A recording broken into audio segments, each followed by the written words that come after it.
ẹ̀kan ti lọ mú àwọn tó mú náà àbáwọn yẹn náà ti sá lọ ni evidence ti wà ń ta tẹ́ bá fi lè mú ẹnìkan tó sọ wípé ẹ ṣòun jẹ́jẹ́ tí ó ṣe pé bóyá ẹ lọ ń kàrámọ́ àwọn information tẹ́ ń dà síta àbí kí lẹni mo wí ìwọ ni ẹ ṣe mí jẹ́jẹ́ tí tẹ́ bá fi lè mú ẹnìkan lórí ọ̀rọ̀ tọ́ba yìí tó fi ní ẹ ṣòun jẹ́jẹ́ ìyẹn mí pẹ́ ti rá ẹ ti mú èèyàn bíi mẹ́ta túrọ̀ ẹyọ kan yẹn lásán ó yẹ kẹ́ ẹ ṣàwọn mọ́jú ni kẹ́ ẹ kó everybody mọ́jú kẹ́ ẹ operate mọ́jú ni. Ó sú mi èèyàn ọlọ́pàá Nàìjíríà o ọlọ́run wọn bẹ ṣe ń operate tọ̀dọ̀ tí yín alright ẹja máa gbọ́. 5 million ló fà á tóun náà fi kó wọn lọ́wọ́ láti ṣiṣẹ́ láabi yìí. Àlàyé ọ̀rọ̀ náà la gbọ́ lẹ́nu arákùnrin yìí ò tó sọ kalẹ̀ yìí o. Àfi kí Ọlọ́run ọba Elédùmarè gbà wá lọ́wọ́ ẹni tí a ò ṣọ́ tó ń ṣọ́ ni o. Tọ́ba Ìjayà ti kúrò lórí èké ìpẹ́. Bákan náà bó ṣe ń lọ náà ti wá jáde síta o. Ó ti jáde fún Koko Zaria o. Ó sọ̀rọ̀ lórí ọ̀rọ̀ Koko Zaria wípé nígbà tí Tọ́ba Ìjayà wà lórí òkè ìpẹ́ wọ́n ní kò post picture rẹ̀. Wọ́n nígbà tó ṣègbéyàwó náà wọ́n ní kò post. Ó ṣe wá jẹ́gbà tí ó wá dolóògbé ló wá post picture rẹ̀ káàkiri. Ayé mà le báyìí o. Ẹ jẹ́ á gbọ́ ohun tí bó ṣe ń lọ tóun náà sọ lórí ọ̀rọ̀ Tọ́ba Ìjayà àti Koko Zaria. Ẹ gbọ́ ohun tó ṣẹlẹ̀. Koko Zaria kí ni ìdùnnú ẹ lẹ́yìn ikú Tọ́ba Ìjayà? Ẹni tó bá ṣe fídíò lọ́jọ́ ayé ẹ̀ tó òfijọ́ kan post ẹ̀ rí kí ló wáyé tí wàhálà wá pọ̀ lẹ́yìn ikú ẹ̀ tínú ẹ̀ kàn dùn bí inú olóṣì. Tọ́ba ṣe wedding ní some months ago ìjọ tẹ̀lé lọ ìjọ post ẹ̀ láti lè celebrate ẹ̀ nígbà tó wà láyé. Ó wá ń ṣòṣì bí ẹran léyà. Ọlọ́run àlákà gbogbo ẹ̀yà afọ́júfẹ́ni má fọkànfẹ́ ni fún àwọn oníṣẹ́ bíi tọ́jẹ́mí ẹ̀ légbodò. Wọ́n nìkan ṣe car wash ládùúgbò ẹ̀ orúkọ ẹ̀ jẹ́ Ọ̀kẹ́. Ó lọ bá Tọ́ba nínú mọ́tò ẹ̀ láti lè confirm pé òun ló wà ńbẹ̀ níjọ́ tí ìṣẹ̀lẹ̀ bí yẹn ṣẹlẹ̀. Ó ṣe túwálè fún Tọ́ba fún ní 4,000 naira. Ó dúpẹ́ lọ́wọ́ ẹ̀ ó wá rìn síwájú díẹ̀. Ó wá ṣe voice note pé Tọ́ba tí ń bọ̀ ẹwà àtàlátò. Arákùnrin car wash tó jẹ́ Ọ̀kẹ́ yẹn wá ṣe mistake ṣe voice note yẹn sí wrong person. Bó ṣe wá dictate pé wrong person lòun ṣe voice sí. Kò rántí delete ẹ̀. Ó ṣe wá ṣe another voice note fún àwọn oníṣẹ́ bíi tọ́rọ oníṣẹ́ pé Tọ́ba ti jáde bọ̀ ẹwà àtàlát. Ìgbà táni wọ́n wá sọ pé wọ́n máa ti shoot Tọ́ba. The man tó ṣe mistake send voice ti wá wò pé Ọ̀kẹ́ car wash send voice kan sóhun nípa Tọ́ba. Owó ọ̀gá kùn ẹ̀yìn èèyàn wá gbọ́ bọ́ ṣe mú bọ̀bọ̀ yẹn lẹ́yìn yẹn o. Ló bá ń kà pé kọ́ ṣòun jẹ́jẹ́ pé 5 million naira lọ fún òun láti bá wọn ṣọ́ movement Tọ́ba Ìjayà. Ọ̀kẹ́ car wash yẹn wá dárúkọ èèyàn kan but mo gbọ́ ni mi ò tí gbà. Ní ìyí tí à ní lè dárúkọ àwọn tó dárúkọ Alhaji Mustapha. Ṣé ti rí pé nǹkan ti ń ṣẹlẹ̀ nínú kéèsì yẹn nígbà tẹ́ lè dárúkọ Ọ̀kẹ́ ẹ ti dárúkọ Folknizer kí ló wá ṣe àwọn yòókù tẹ́ hide àwọn yòókù tán ṣe adúrú iṣẹ́ bí báyìí tẹ́ ní ẹ tí lè dárúkọ wọn ẹ bá má tí ì dárúkọ Folknizer náà kẹ́ lè perfect kéèsì yín náà. Bóyá ọlọ́pàá ló gbé orúkọ síta ni o bóyá àwọn fámílì ni o. Ìgbà tẹ́ mọ̀ pé ẹ̀ tí ìdárúkọ àwọn tí Folknizer gan dárúkọ bíkọ́ ẹ̀kan lè mú Folknizer nìkan ò lè dá pa adúrú èèyàn yẹn.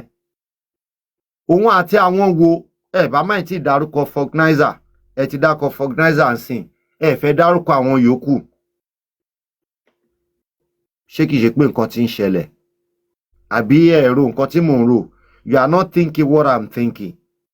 Ẹ rò nǹkan tí mò ń rò ṣá. All right. Àbáṣẹ́gbò àti Alhaji Muslim sọ̀rọ̀ ọmọ. Tọ́ba Ìjayà ò gbọdọ̀ kú just like. Ẹ̀yin èèyàn ọ̀rọ̀ lẹ́gbọ́n lẹ́nu bó ṣe ń lọ o. Eléyìí gbẹnu tán gidi gan ni o. Àfi kí Ọlọ́run ọba Elédùmarè gbà wá lọ́wọ́ àwọn ènìyàn ibi yìí nítorí 5 million ó gbẹ̀mí ọmọ ẹnìkejì rẹ̀ ó dá ẹ̀mí ọmọ ẹnìkejì. Ṣèyí man kí ló dé tí a rí yín lánàá nígbà tí à ń sọ ọ̀rọ̀ brother yín Alhaji Wasiu Ayinde a dẹ̀ expect submission yín lánàá lórí atrocity wọn tán tún ṣe recently tó go viral so mo dẹ̀ expect submission yín lánàá a ní kàn send show yìí sí yín lánàá fortunately ààrẹ yín ṣé kò sí ṣá torí a fẹ́ gbọ́ opinion yín pé ṣé ó dáa bí wọ́n ṣe ń ṣe yẹn tó ń dobo tó di òdòbodòbò tó jẹ́ pé wọ́n wá dóyàn wọn ọ̀tún ní gboyún torí ilẹ̀ rẹ̀ Peter bá wí sí ẹ̀ ní jẹ́ ká wí tàbá dẹ̀ fẹ́ sọ ẹ̀ ní jẹ́ ká sọ. Ẹ káàárọ̀. Ẹ káàárọ̀. Ẹ káàárọ̀ bọ̀. Kí gbogbo lẹ́ o, kí everybody. Mo wá bíṣẹ́ lánàá yẹn ni. Mo rí ìgbà tí máa rí gbogbo àwọn kìnìún yẹn ó tẹ̀ ti pẹ́. So mo wá bíṣẹ́ lánàá mo dẹ̀. Wọ́n nípa àìṣẹ́ wà. So wọ́n ní. Mi gan mo ń try sí wo fídíò yẹn but I mean ṣé ẹ rò pé kí ló ṣe ń pè àwọn àna ní jáde láti sọ kankan. That's one thing about him. Oh my God, that accident one. And it's just it's I mean tí obìnrin yẹn gan number one they have to confirm that kan wà ló nọmọ yẹn. I mean ẹni tó ní mọmọ ẹnìkan ọkọ lè sọ pé ẹnìkan ní ọmọ. I'm not saying pé kò ń ṣe òun ló nọmọ, don't get me wrong.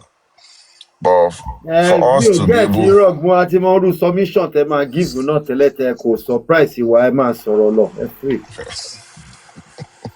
For us to be sure pé òun ló nọmọ number one bí àwọn máa ṣe DNA ni o bí àwọn àwọn nǹkan fúnra rẹ̀ máa jáde ń pé of course mo mọ ẹni yìí èmi ni mo fún lóyún àbí nǹkan kan then we go from there.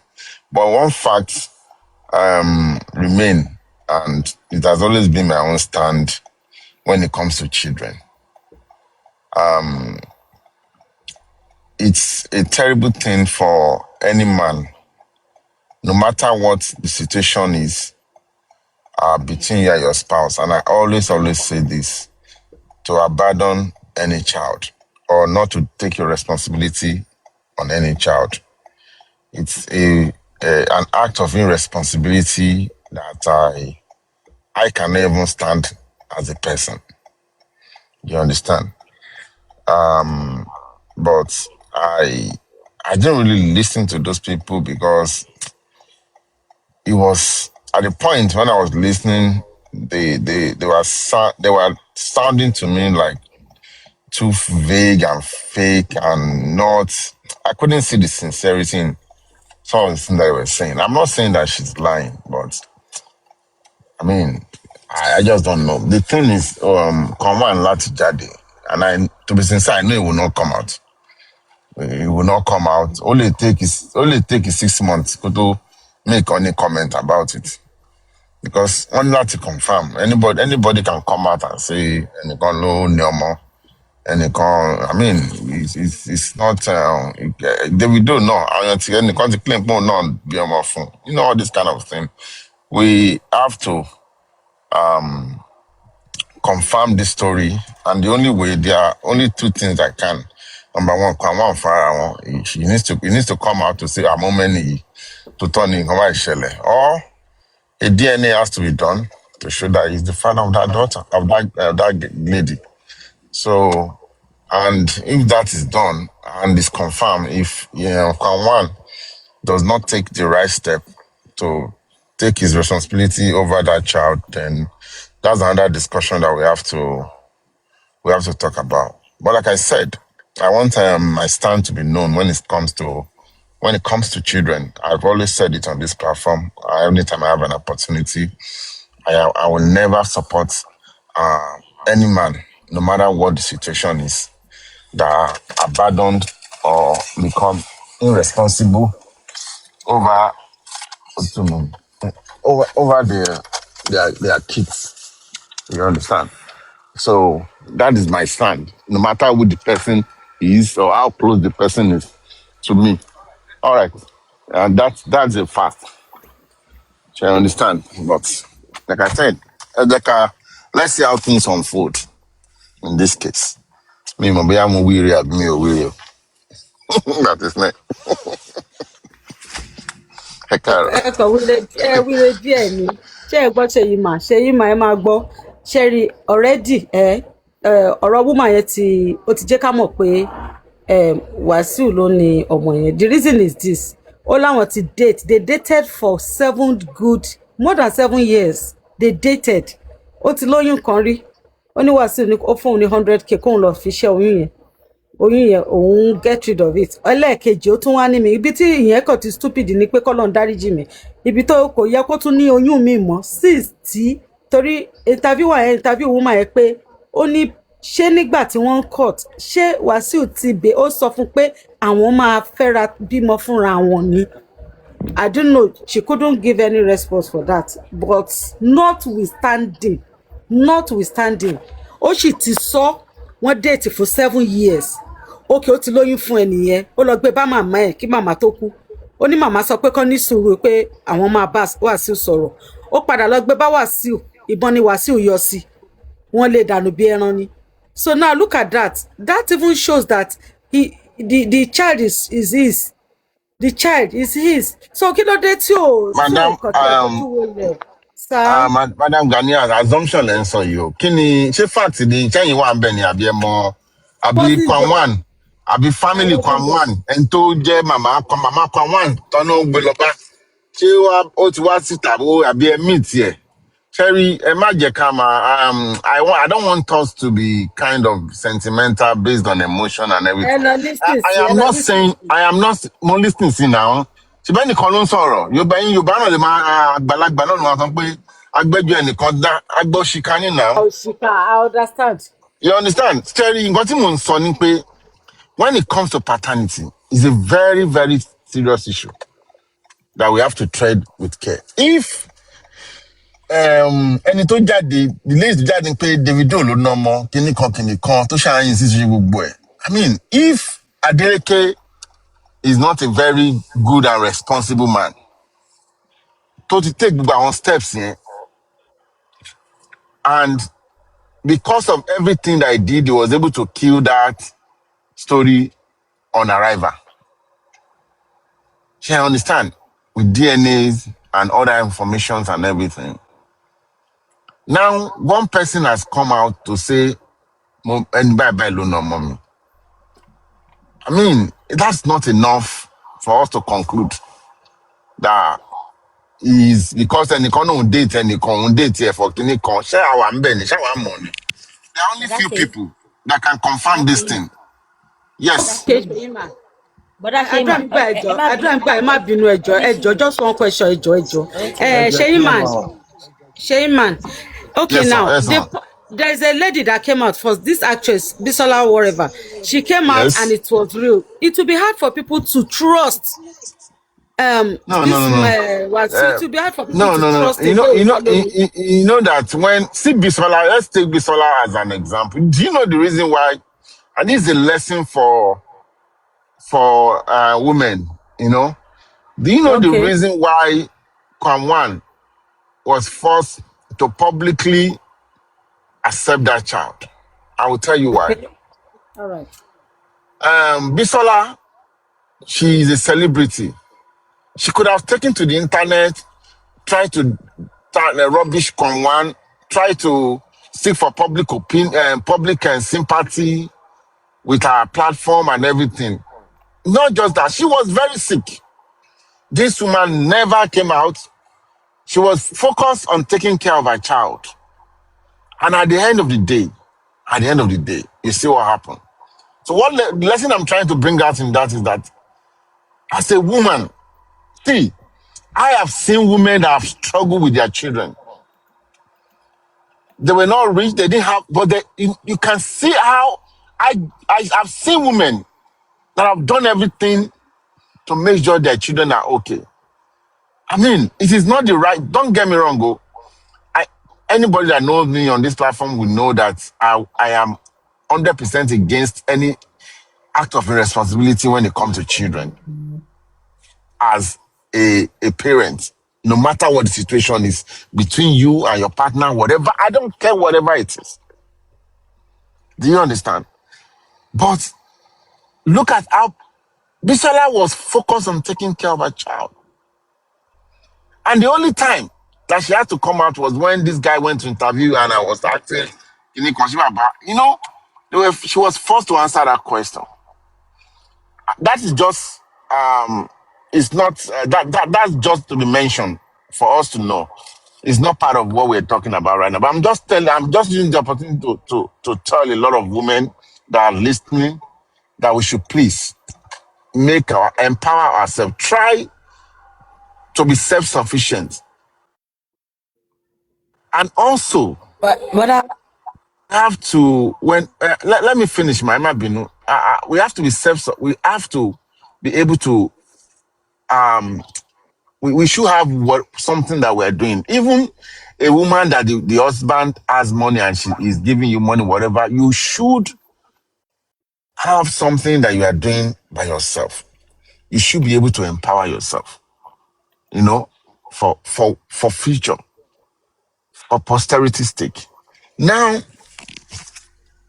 if then the Bible mentions sorrow. I mean, lady, there were other questions that we don't want to start going through. She has other 2 children. Where are the father of those children? It tells you, people have, it tells you, that is deep. It tells you a lot about that woman to even start in the first place. But in this case now, this woman is not the case study.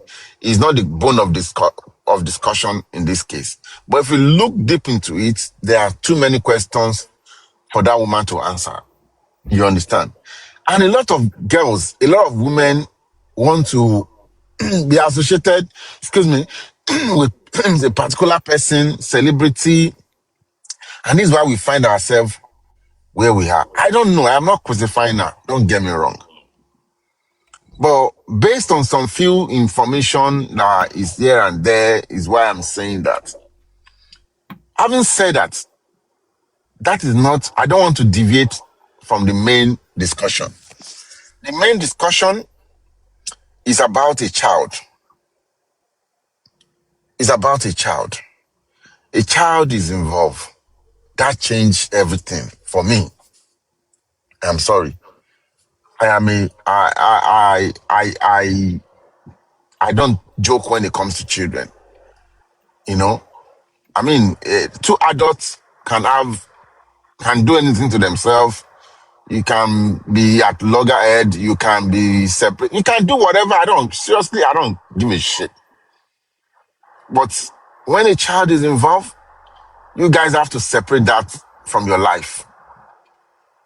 That is what I'm going to preach this morning. For every man that is listening to me, no matter what, whatever you do today is going to hurt you tomorrow. It's going to haunt you tomorrow. Especially when it comes to children. Because these children never ask. You don't have to have children. And when you go to working bimo, I'm not clinical ready. I'm not ready. I'm not financially ready. I'm not mentally ready. I'm not clinical ready. But because I'm sorry, our stupid culture that we have, that only for Messiah and all these things. I have a different orientation now, things that I didn't know. You don't have to. I'm not irresponsible and I will never be. But what I'm saying is that a lot of people don't have to have children.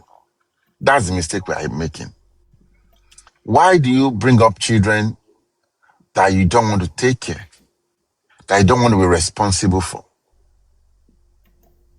For every man that are listening to me, there are some women too that abandon children. Let's not lie to ourselves. But whoever it is, either a man or a man, that you are not ready, either mentally, financially, or physically, whatever it is that is required to support a child. Why do you bring a child to this world? And this kind of irresponsible people are people that will jump out, that will have 3, 4, 5, that will have 4, 3 is even regular, that will have 4, 5 children. Some of them will have 6 children. I just want to appeal to everybody that is listening to me. Please, when you bring children to this world, it is your responsibility to make sure they are taken care of. It is your responsibility, no matter what issues you have with your spouse, no matter what issue you have with whoever you're involved with, please don't let the children be caught in in the crossfire. Don't let the children be caught in the crossfire. And that's what I have to say too. If it is true, like I said, I cannot start pushing a child that he doesn't even know about or is not his child and start saying he's irresponsible. No, I will not do that. But that discussion, I will say, I'll be able to say that with confidence. At the end of the day, when it's confirmed that that girl belongs to K1, then we can have that discussion. And I've made my stand known that for anybody that is irresponsible over a child, no matter who that person is, no matter how close you are to me, I will tell you to your face that I don't even want to know. You cannot give me any excuse. It doesn't work out. It doesn't work for me when it comes to children. So that's my stand. So if you have questions, you can ask me. But for me, I will not crucify him. I will not say anything yet until the paternity of that child of that lady is confirmed. Okay, I mute my mic. Sorry, Mommy B. I will allow her first, then I'll ask you my question. I reserve my question. My people, good morning, everyone. Good morning. Mojentu Saira, sir. Good morning. Caramel. Yes. Morning, no. Yes. A mini plenty question for you, Larry. Yes, I'm here. I'm here to answer. But later. So I'm here. Okay. The first question is this. Is this the first time we are hearing this about this particular person? Omobi. Yes, sir. Ẹ sorry, I'm in 1 minute. Lọ́dọ̀ yín bẹ̀. Okay, go ahead. Hello, Prince. Yeah, hello. Yeah, Kasan. Ẹ kú ètò. How are you? Ẹ kú ètò. Ṣé rí ọ̀rọ̀ Wasiu? Number one, to me, Wasiu is not responsible. Thank you. Ṣé rí àríkọ́ṣe wo? Kíní yẹn. Ó ẹ̀kọ́. Ẹ jẹ́ n pè ń padà. Nìkan lè mute ń bí báyìí. Ta ni o mute now? Bọ̀.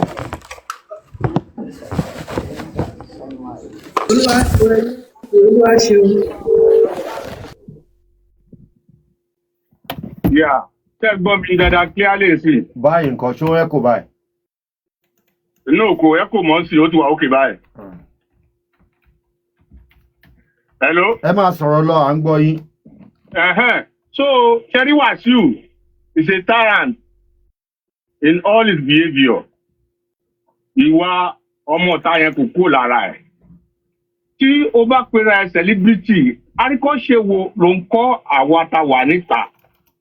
Àbí àwọn ẹgbẹ́ ẹ̀ ó lóun joyè torí àwọn èèyàn. Ṣé irú nǹkan tó yẹ kó máa ṣe nìyẹn ni? This girl, Sheima, you are a politician. You either here nor here. Wà mẹ́sẹ̀ kan tó tún, wà mẹ́sẹ̀ kan tó sì, so that wọn lè rí ibi tó máa mú ẹ mọ́. You said you don't like any man that's not responsible to the children. But at the same time, you said you don't believe what that woman is saying. And you are not saying the woman is telling the truth or is lying. She's lying. So that basically, lórí ọ̀nà yẹn. Now, look at this man. Kéèsì kọ́là kọ̀ọ̀kan. There's one case ọmọ ọkùnrin kan tó ní bóyá déhùn bí nǹkankan tó bí fúngbà yẹn náà nìyẹn. You know what, he will never come out and say anything about it. The only thing tó máa ṣe ni pé kó bá ti wà lórí stand ẹ̀ tó ń kọrin yẹn kó máa fi òwe kó máa fi bú àwọn èèyàn gbòòrò kó máa sọ̀rọ̀ bí èpè lórí iṣu ẹ̀ ni. Because a responsible person kó tó di pé woman yẹn bọ́ síta wọ́n ti drag ẹ̀ lábẹ́lé. Ó lóun ti ń date ẹ̀ for 7 years. Lady yóò kì í ṣọmọdé. Kò lè sọ pé òun mẹ́ni tó bá ń sùn. Títí ọmọ yẹn fi wọ 13 years wọ́n ti ń drag ẹ̀. But Wasiu kì í ṣe ẹran tó rọ̀ kò ní gbà ni. until tó bá dé end ẹ̀ ló ṣẹ̀ṣẹ̀ máa wá gbà. Ẹ wo iye ọdún tí the other boy yẹn tó fi fà á títí ìgbà tó dẹ̀ wá dé orí stage ọmọ wa ti kó wálé. It's a nuisance. Ó tún embarrass ọmọ yẹn ní party.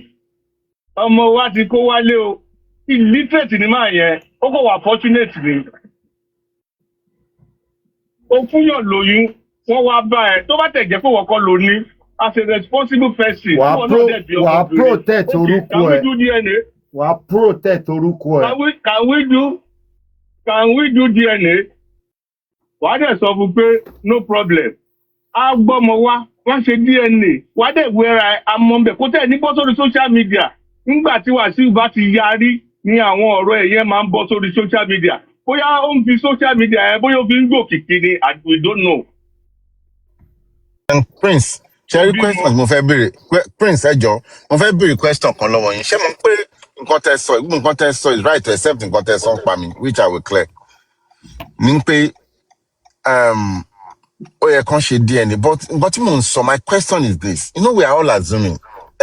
Ká ní pẹ́ súnmọ́ K1 sìn abẹ́wà nígbà tí bọ́m̀bọ́ gẹ́ ẹ̀ nù lọ bá woman ẹ̀ nù lọ bá màmá grandma ẹ̀yẹ màmá Kwam one. Táyà ń pẹ́ wà ń bẹ̀ abẹ́mẹ́ni tó wà ń bẹ̀. Wọ́n ní ẹni tí à ń gbọ́ Prince listen sí mi. Listen sí mi, Prince. Ẹ jẹ́ kí n béèrè question mi tán. No, ẹ get nǹkan tí mò ń sọ. Mo ní ẹ̀yin ò sí ń bẹ̀ náà. Kò sẹ́ni tó mọ̀. Ẹnìkan ló ń sọ̀rọ̀ yìí náà. Àti confirm story yìí náà.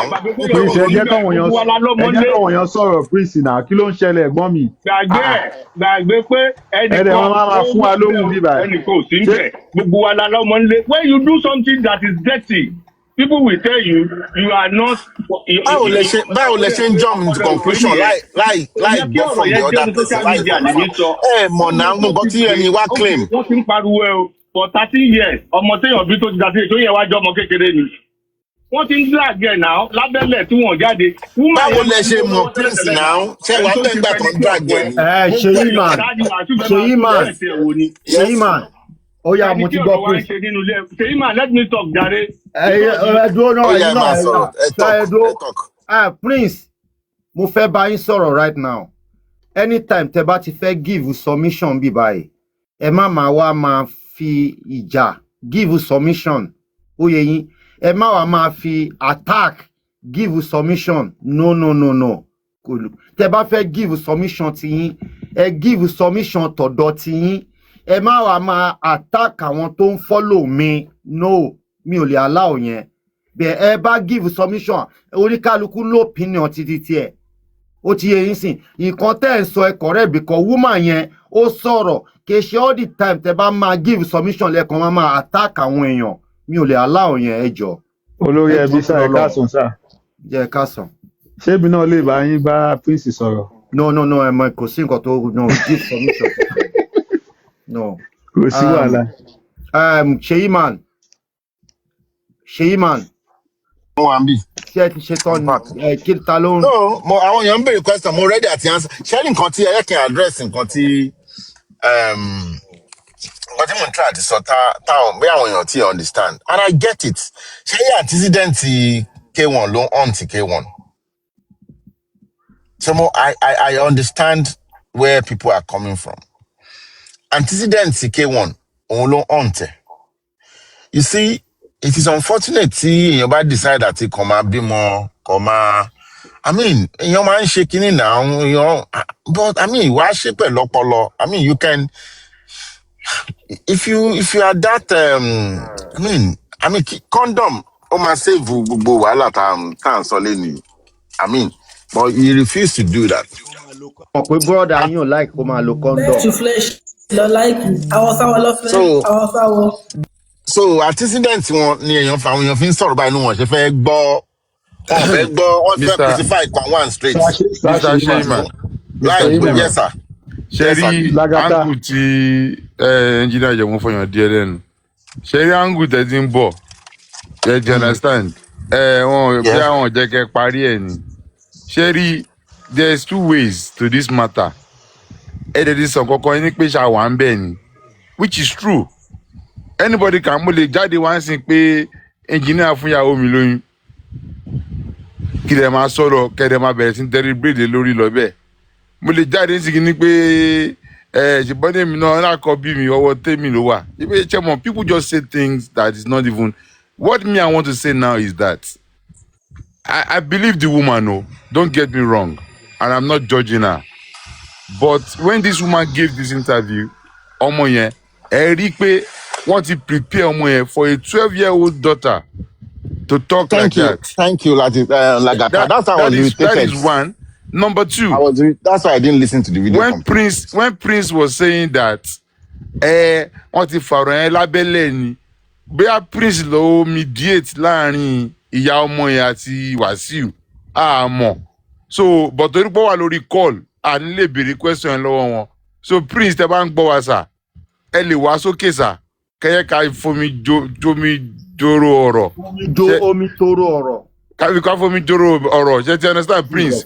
Because what Mr. Sheyman is saying in essence is that all this story, not that we are going to push it aside, but when this story is coming out, we believe that the woman should at least give us a chat conversation, a voice conversation, some kind of evidence that, that connects her and K1 together. Should you understand? So I'm not saying the woman is lying, no. Don't get me wrong. But I'm saying that at this stage we are now, we listen, we don't judge. We pay attention to things and we come with evidence. So if Wasiu, I remember when David, the girl in Ibadan, when he said that David Baba and all sort of things like that, the father came out and they conducted a DNA on that daughter. So please, yes, we'll talk about it, but don't let us forget that we were not in that marriage or that relationship or that side. We're not there. But the woman should give us a kind of form of at least evidence. Where there is conversation or there is whatever between Wasiu and her as at then. So Bolagata ṣé K1 ti ready láti ṣe DNA. Nobody knows. Kò bọ́ta kò deny ẹ̀ now. Kò deny ẹ̀. Kò bọ́ta kò sọ anything. Mama K, torí kò jáde wá sọ̀rọ̀ yẹn. I know people say silent consent sometimes. No. Pẹ̀lú gọ́tà ti rí lórí kan nìyí, my sister. Lagata, silent nǹkan tí mo ṣe fẹ́ sọ nìyẹn.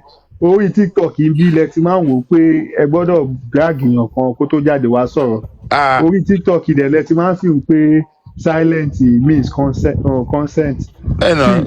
in all cases, oh. My brother, we've seen loads of cases in that part of the world. Ṣé ẹ pé àwọn èèyàn kan máa jáde, wọ́n máa claim pé èèyàn kan ló fún wọn lóyún, ṣé ẹ pé inú ẹ̀ gan ó lè máa parọ́. Ó lè fẹ́ fi trend or anything like that. Ó lè fẹ́ fi trend, ó kàn lè fẹ́ ṣe normally ọ̀ pé tóun bá ba. Èjì náà ọmọ tó ń sọ pé òun ti ń kọrin, àwọn èèyàn celebrity máa wá, òun fẹ́ máa lówó, òun fẹ́ máa ṣe kí. Those things, in fact, let me help you. You see, I'm kind of different. When I was listening to that video, I'm so sorry, even though I feel pain for them. I mean, I was irritated. I was irritated. Mr. Sheyman. I couldn't, because remember I quickly irritated. I was irritated because the way that girl was talking about money and everything was not that's terrible. At 13 years old, though. Yes, that is a terrible. That means are you for real? People, let's be sincere now. Let's be sincere to ourselves. Are you for real? It could be that child is not well raised, or it could be that they have what is sorrow from what to come out to this. There are two things. But saw was very, to me, maybe it's my own value or the kind of person I am. It was irritating to me. I swear to God, I could not listen to that video. Hey, Paro, I'm with you on that one, Mr. Sheyman. Sheyman, Baba. Yes, sir. Hold on, ẹjọ́ análejò ń bí báyìí. Ẹjọ́ má bínú, Sheyman 1 minute. Lagata 1 minute. Ẹjọ́ ẹ káàsán ọmọọba. Ẹ káàsán. Ẹ káàsán. Yeah. Ṣé rí submission tí mò ń give lẹ́ẹ̀kan ẹ̀? Okay, Prince Mi kàn lè tiẹ̀ máa náà. lè gbà. ọmọ bá ń ṣe àlejò bó sì fẹ́ kọ́ sọ̀rọ̀ kẹgbọ́n ni tẹ́lẹ̀. Tó ti yẹ. Prince ẹ wà Lórí Prince nǹkan tèmi ẹni Lagata, sùúrù mo gbọ́ pressure tó bè lọ́wọ́ mi Engineer, sí. hold on now. Sórí Hold on. ẹnjìníà yìí gan wàhálà pọ̀. Sórí Lagata, ó ní bóyá mo wà ń bẹ̀ ni àbí mi ò sí ń bẹ̀, mi ò sí ń bẹ̀. Sórí let me tell you, Wasiu will never come out and debunk that issue. Everybody mọ̀ fún kan ṣo yẹn. But at the same time, ǹjẹ́ ẹnìkankan nu wa wà ń bẹ̀ kò sí ẹni tó wà ń bẹ̀ nu wa. But ẹni tó wà in that shoe ló mọ nǹkan tó ń ṣẹlẹ̀ sóhun. Kó tó lè nurse ọmọ láti 1, 2, 3, 4, 5 títí di 12, 13 years iṣẹ́ ló ṣe. Now ó wá come out ó lóun ti kọ́kọ́ pè yá ẹ̀ òun ti pe àwọn kan ṣe gbá kan wọ́n yàn bọ́ sí wọn ṣe gbá kan. Ẹ jẹ́ ká gbà pé bóyá wọ́n sọ̀rọ̀ sọmọ lẹ́nu wọ́n sọ̀rọ̀ sọmọ lẹ́nu kí ló kọ́ọ̀sì òun tó jẹ́ bàbá tó ń sọ pé òkè fún lóyún which is wọ́n fìdí ẹ̀ múlẹ̀ pé bọ́mọ ó bá sùn because 7 years náà ti Prince dé. ta ló fìdí ẹ̀ múlẹ̀ sà. Ta ló fìdí ẹ̀ múlẹ̀? Ẹni méjì ló ń bára wọn sùn. Lady yẹn fìdí ẹ̀ múlẹ̀ Àwọn méjì nìkan náà lè ẹni sùúrù náà Prince. Mr. Sheyman, ta ló fìdí ẹ̀ múlẹ̀ sà Prince ẹ jọ sà. One by one ẹ ṣe ní kọ̀ọ̀kan ẹ ṣe ní kọ̀ọ̀kan. Okay sir. Jerry ẹni tó give woman yẹn fún ara ẹ̀ ó fìdí ẹ̀ múlẹ̀ wípé àwọn ti ń date for 7 years. Now òun ti lóyún kan rí. Tẹ ẹ bá lọ gbé padà lọ sórí ti Déwùnmí Ìbẹ̀rù àbí kí ni the other woman tó lóyún fún yẹn. Bẹ́ẹ̀ náà lẹ́yìn ayé ṣe àti woman yẹn ń gbà ẹ pé irọ́ ló ń pa. Irọ́ Prince ẹ má ẹ̀ka wí àtàwí àtàmọ̀ mọ́ sà ẹ̀ka ẹjọ́ sà dájú mi. Prince treat case differently. ẹ jẹ́ ẹjọ́ Mr. Sheyman kí n engage Prince ẹjọ́ Prince ẹjọ́ sà ẹ jẹ́ ká jọ fi bára wò pé lórí ìkànnì wa tá a wà yìí lórí TikTok yìí how many times have people said things that people tí wọn èèyàn ò ṣe sà Prince tí bá sọ ń sìn pé bẹ́ẹ̀ ṣe wà ń sìn pé. I don't know Lagata àti Sheyman ṣé nǹkan tẹ́ ń try láti sọ ni pé irọ́ ni wọ́n ń pa ni àbí. no nǹkan tá à ń sọ ní sin pé no báwo la kọ́ nìyẹn nǹkan tá à ń sọ ní Lagata jẹ́ ń dá àti sẹ́yìn nǹkan tá à ń sọ.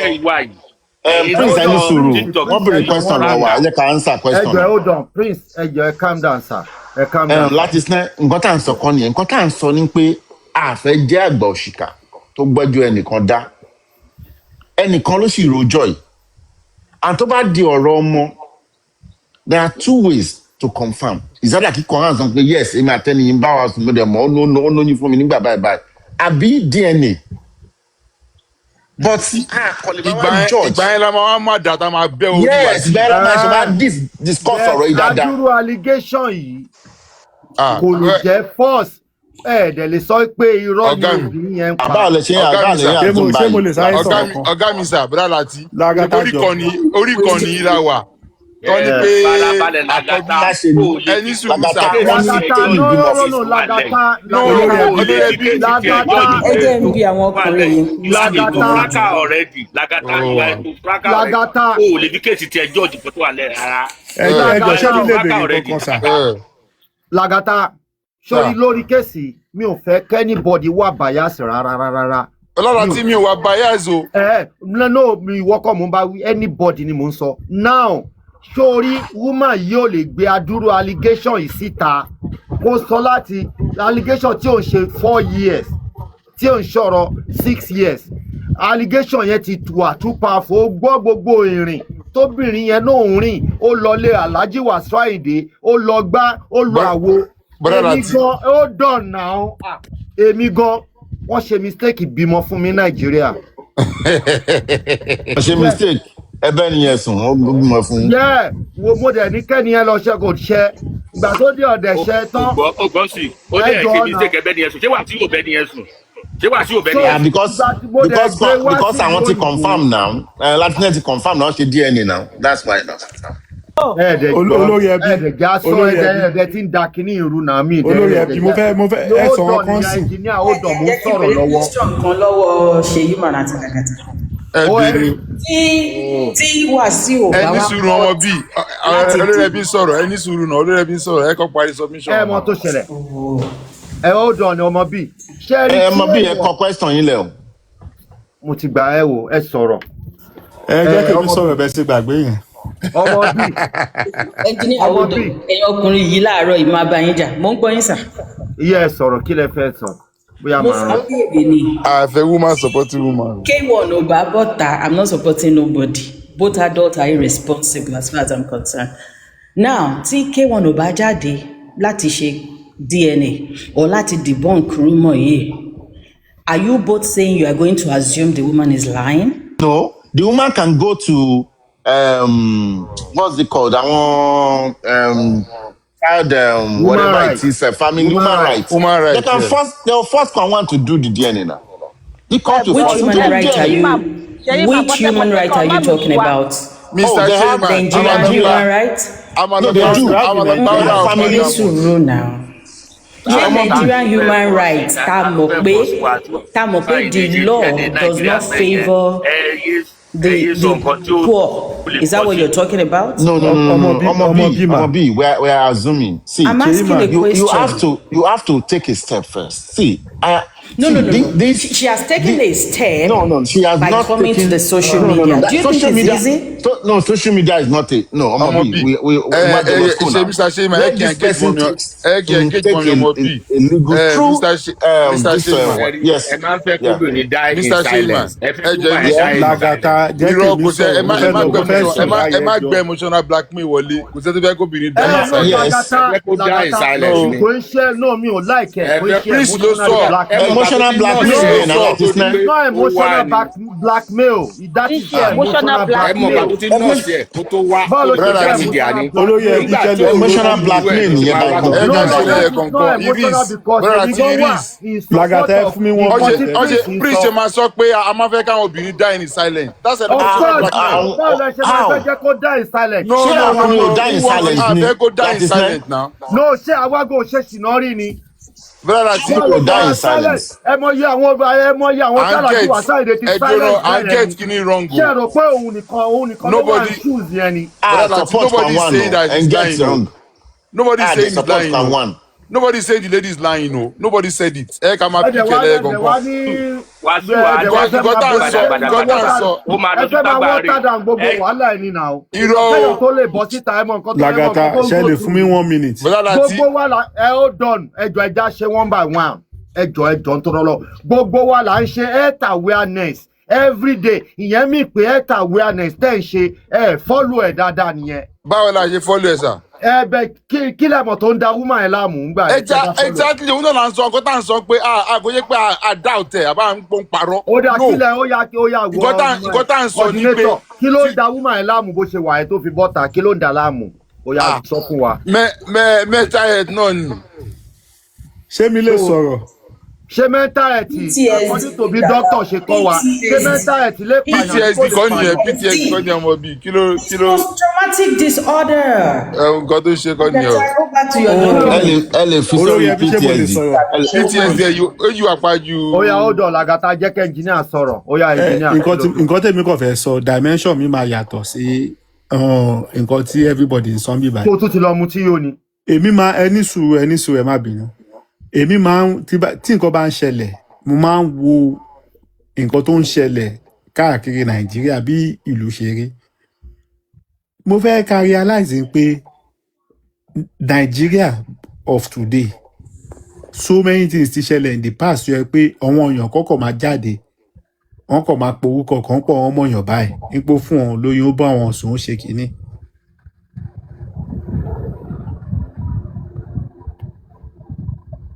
tó yẹ pé at the end of the day society wa ti wà ń pé irú àwọn èèyàn bẹ́ẹ̀ yẹn at the end of the day ẹni sùúrù mo máa yọ one instance mi jáde.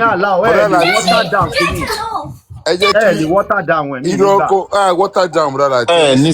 ní sùúrù Latisne Any sùúrù. It's not what we are. Ẹ jẹ́ ká ní open lọ́wọ́ mind. ẹnjìníà pé kó fún wa ní ẹ̀sáǹpù èèyàn kan tí Wọ́n pọ̀ náà. ó ti jáde Wọ́n pọ̀ náà. ó dẹ̀ find out pé Ibùdó pé lọ́dọ̀ wa nìkan ẹni àbí sùúrù lọ́dọ̀ wa nìkan la ti ń ọ̀rọ̀ ẹ̀. treat kéèsì yìí báyìí. ẹni sùúrù ló yẹ. Lagata o. Ṣé o mọ̀ pé lọ́dọ̀ wa nìkan la ti ń treat kéèsì yìí báyìí? Lẹ́lẹ́ tí ń drag ẹ̀ bẹ́ẹ̀ We don't have to follow the crowd, brother. I'm not following the crowd. I follow nǹkan investigation táwọn èèyàn ti find this. Àwọn What investigation? What investigation? Bóyá jẹ́ kí n play lè fún bóyá ẹgbọ́ ti woman yìí mental health tí wọ́n kọ sọ pé ó lè fún woman yẹn ṣé mental health yẹn kò lè sọ di dàkúdà. Of course, so possible. Kò lè fún depression. Ó possible. So why ọmọdé ọdún tó ti ń poverty gan lè fún mental health. Poverty gan lè fún PTSD. Poverty tó wà under ẹ̀ Lagata gan. mo fẹ́ bi ẹ́ léèrè ọ̀rọ̀ kan. Yes, sir. Ìwọ yìí tó dẹ̀ ń sọ̀rọ̀ báyìí. Mo mọye tó ń ná sí Nàìjíríà láti fi help àwọn obìnrin every day. Mo wá expect ṣé ó dìgbà tí woman bá bré orí nǹkan tí hold on please ẹ má tún jẹ́ n gbàgbé ó yé yín. Orí nǹkan tí Bisola Badmus tọmọ yẹn go through lórí pé keep silence Ọlọ́run ló mẹ́ni tó tì síta kó tó sọ̀rọ̀ ìgbà tó sọ̀rọ̀ ọmọ yẹn ò bá yá wèrè. Gbogbo àwọn tí Alhaji Wasiu Ayinde bí tọ́fẹ́ tó bímọ fún gbogbo wọn máa ń ya wèrè at the end of the time ni. Níbo ni ìyá kìíní ṣó ti ya wèrè? Gbogbo wọn máa ń ya wèrè tí gbogbo wọn bá ya wèrè. Ẹ ó dọ̀ ẹ jìnnà ẹ ṣèyí máa jẹ́ kẹ́mi sọ̀rọ̀ ẹ ṣáàtì mo ṣàdàkẹ́ mò ń gbọ́ iná tààrọ̀. Tí gbogbo àwọn tí Alhaji Wasiu Ayinde bá fẹ́ ṣé dandan ni kí gbogbo wọn ya wèrè kẹ́yìn ayé wọn ni. Tí gbogbo wọn tí kan ò bá dẹ̀ ya wèrè ìmí àbúgi jẹ nínú wọn ṣé àwa náà obìnrin kankan ló bímọ fáwa náà ṣé wọ́n ya wèrè afix wọn kó bá má máa dà wá láàmú. Gbogbo àwọn tó bímọ fún mi Nàìjíríà mo kó wọn wọ̀ lóyìnbó mo gbé lé wọn lọ́wọ́ kó bá má máa dà mí láàmú. Ìyẹn mo ṣe ń béèrè nígbà tẹ́ tún treat woman yìí ni mo ṣe ń béèrè lọ́wọ́ Lagata wípé according to program tá à ń ṣe every Sunday kí ló ń wọ́ọ̀rì woman yìí ìwọ ní PTSD àbí kí ló wọ́ pé PTSD gan wọ́ọ̀rì woman ẹ̀ gbogbo àrùn tí ń wọ́ọ̀rì ẹ̀. Mental health suicide. Mental health mo sọ sà. Brother ti. Kó lọ mu ipo ó dìgbà tó bá mu ipo. Latisne kò ṣe lọ fún ipo sórí àwọn ọmọ méjì tó bí àwọn ọmọ méjì tó kù tó bí tí ò ní tí ì sí bàbá wọn lọ́dọ̀. Tí ó bá ṣe ẹ òkè ìyẹn lẹ fẹ́ sọ àwọn ọmọ méjì tó bí ṣó wá sọ fún yín pé òun wá bàbá wọn ni. Ṣó sọ fún yín pé òun wá bàbá àwọn yẹn. Tí bàbá àwọn yẹn bá ń ṣe ẹ̀tọ́ lórí wọn tó bá jẹ́ ọmọ ẹyọ kan pẹ̀lú submission tẹ give tó bá jẹ́ ọmọ ẹyọ kan ìkànnì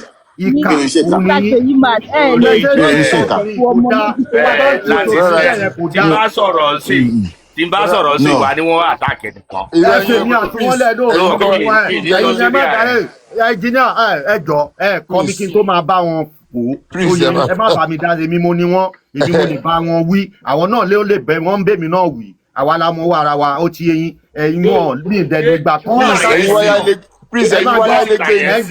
Prince mi ò lè gbà kán àtàkì ẹ̀yin náà mi ò ní gbà kán àtàkì ẹ̀yin náà ẹ fèmí àrèmí ni host. So olórí ẹbí ẹ kí n response yín sá. Owó àwọn méjì yẹn Mr. Lati owó àwọn méjì tó kù yẹn kó a máa fi kọ́ hold on Lagata ọmọ Wasiu má bínú jọ owó mo ń gbọ́. Owó àwọn méjì tibí tí bàbá wọn ká tẹ̀sán pé bàbá wọn ń ṣe fáwọn yẹn kó wá máa fi yẹn máa bọ́ ọmọ Wasiu àbí.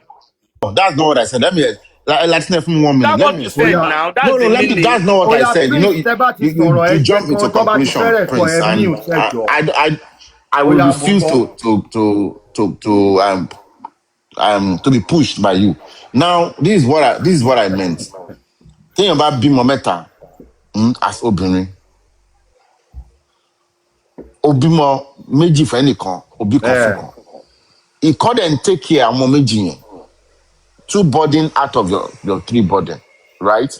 So if I am not saying, see, not to condemn irresponsibility in the man. I never saw my father being irresponsible.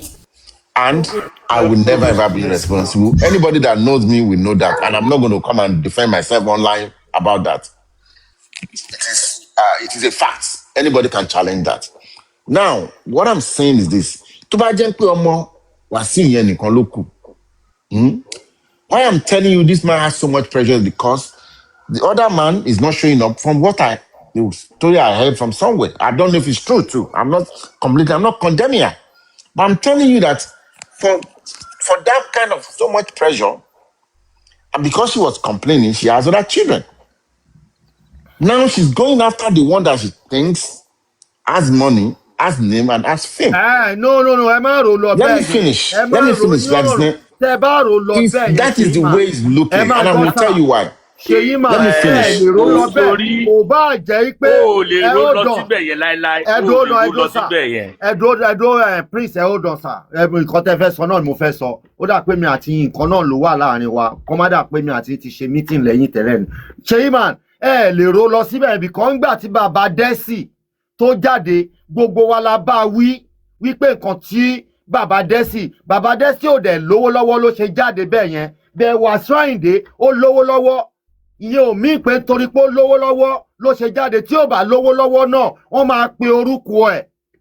Ó ti yé yín sìn kẹ́ ẹ̀ lè rò lọ bẹ́ẹ̀ pé torí pé ó ti jẹ́ Wasiu Ayinde. Okay, ìgbà tí èmi tó obìnrin bímọ fẹ́mi náà kò ti bímọ fẹ́ lómi tẹ́lẹ̀ èmi olóò ṣe sọ pé kó lọ wá bàbá àwọn alákọ̀ọ́kọ́ èèyàn ń treat obìnrin báàdì nìyẹn tẹ́ bá treat wọn bẹ́ẹ̀ kò dáa. Ìyẹn mo ṣe ń béèrè lọ́wọ́ yín wípé ṣé gbogbo ẹni tó bá bímọ fún Wasiu Ayinde ṣé gbogbo ọ̀nà gbọ́dọ̀ ya wèrè kẹ́yìn ayé wọn ni. Ẹ náwó sí gbogbo obìnrin tó bímọ fún Wasiu Ayinde tó wà nọ́mà rí. Ẹ náwó sí ẹyọ kan. Ìyá Dámilọ́lá ti ya wèrè. Ẹ náwó sí ẹyọ kan. Alpha Omega ní London ó ti ya wèrè. Ìyá Isabella ìyẹn náà ti wà orí depression wà. Ẹ̀tọ́ ẹ̀dàdàkọ Fathia orí depression ló wà. Ọ̀pọ̀lọpọ̀ ọkùnrin tí yẹn ṣe ìjàmù ló tún relevate yẹn padà. Ó yẹ sọ tí ò ya wèrè nu wọn. Alpha Omega ìjọ ń gbé London bẹ́ẹ̀ yẹn ni ó yẹ lọ wo condition ó ya wèrè ni. Bọ́dà láti ẹ jẹ at this junction yẹn.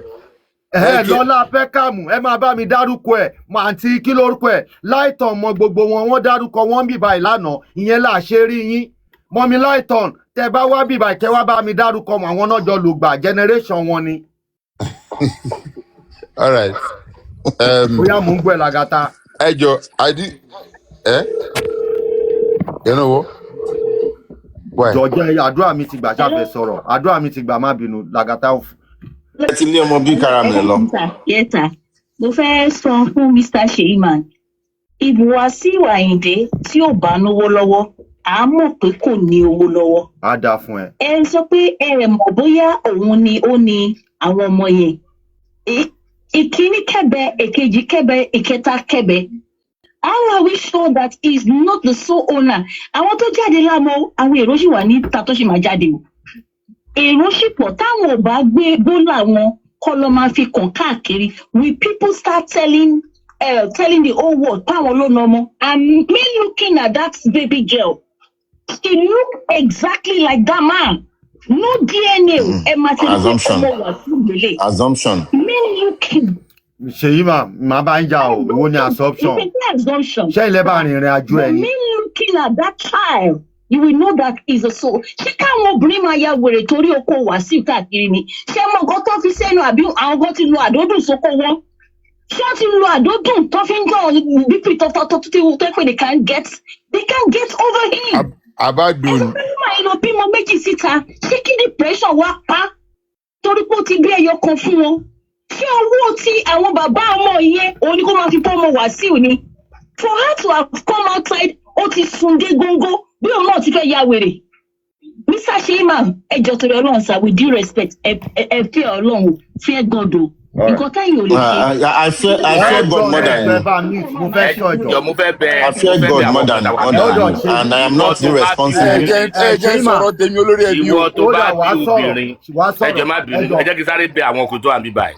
Ìwọ tó bá bí ọmọ obìnrin nǹkan tó bá fẹ́ kàn ṣe fọ́mọ obìnrin ẹ òun ni kò sọ lórí iṣu yìí lórí ọmọ. All right. Hold on. Wà lágàtà wà sọ̀rọ̀ sí ẹjọ́ ẹ ló máa. And I will respond them. Hold on now. Ẹ ní sùúrù Ṣèyí máa calm down. Màá bá yín po nǹkan. Ẹ ló mọ́ mi wá. Ẹ ló. Nígbà tó jẹ́ sọ̀rọ̀ lórí platform ẹ jẹ́ kí n pè. Firstly ẹ jẹ́ ká bíra ṣáájá ló gbé placenta wá sí òní. Ṣé girls hostel lọ rí bí ẹ̀ mọ́? Olórí ẹbí kò yẹ kí aláàkọ́ọ̀lù ọmọ bí o. Pé jápo nìyẹn kò ṣe máa lu kọlu lọ́rùn. Kí ni nǹkan náà? Ọmọ wo ni Wàsíù bí tó tọ́ ẹja sọ̀tọ̀ fúnra wa? Damilola Masha, the other boy. ẹjọ ṣe máa ẹ̀dẹ̀ ní sùúrù náà ká lè gbádùn question ni wọ́n béèrè question mọ́ láwọn. ẹgbẹ́ lè wọ́n gbọ́ nǹkan tẹ̀sán wọ́n ń ẹgbẹ́ wọ́n ń rí pé àwọn èèyàn wà níbi ẹjọ́ ẹ má bínú ẹjọ́ ọ̀yá mo ń gbọ́ yín ọmọ mi. Mo ń béèrè ní ṣáájá ló gbé placenta wá sí ọ ni àbí ṣé girls hostel ló ń rí bí ẹ mọ́ ni kí ló tó ṣe ń ba ayé àwọn obìnrin jẹ́ ọmọ mélòó gan ni Wàsíù bí tó tọ́jú. If he feels that the lady has defamed him, he should sue her. Lẹ́sẹ̀kẹsẹ̀. If he knows he's not guilty, he should sue her. Ìyẹn mo fẹ́ sọ fún Lagata. Defending Wàsíù for no reason. If he feels he's been defamed, he should go ahead and sue the woman. Ó yẹ kán lọ arrest woman yẹn níjọ́ kejì ni tó bá pé irọ́ ni. Yes. Tó bá jẹ́ pé irọ́ ni. Wàdé ọ̀dà kán lọ arrest ẹ̀ níjọ́ kejì. Yes, and do a DNA and let's see. Ẹ wo nǹkan tó ju Bísọ́lá rí. Ẹ mọ̀ bí nǹkan tó fa sickness fún lady. Nǹkan tó fà á nìyẹn trauma nǹkan tó ń go through nìyẹn. Lórí agbo wọn sọ ọmọ kan bọ̀ wálé. Who the hell is Wàsíù? Who the hell is he? Ẹ̀yin gender mi gan ẹ máa fall hand èèyàn kó ṣe gbogbo èèyàn tí ọba bá sùn lèèyàn máa ń bímọ fún for crying out loud.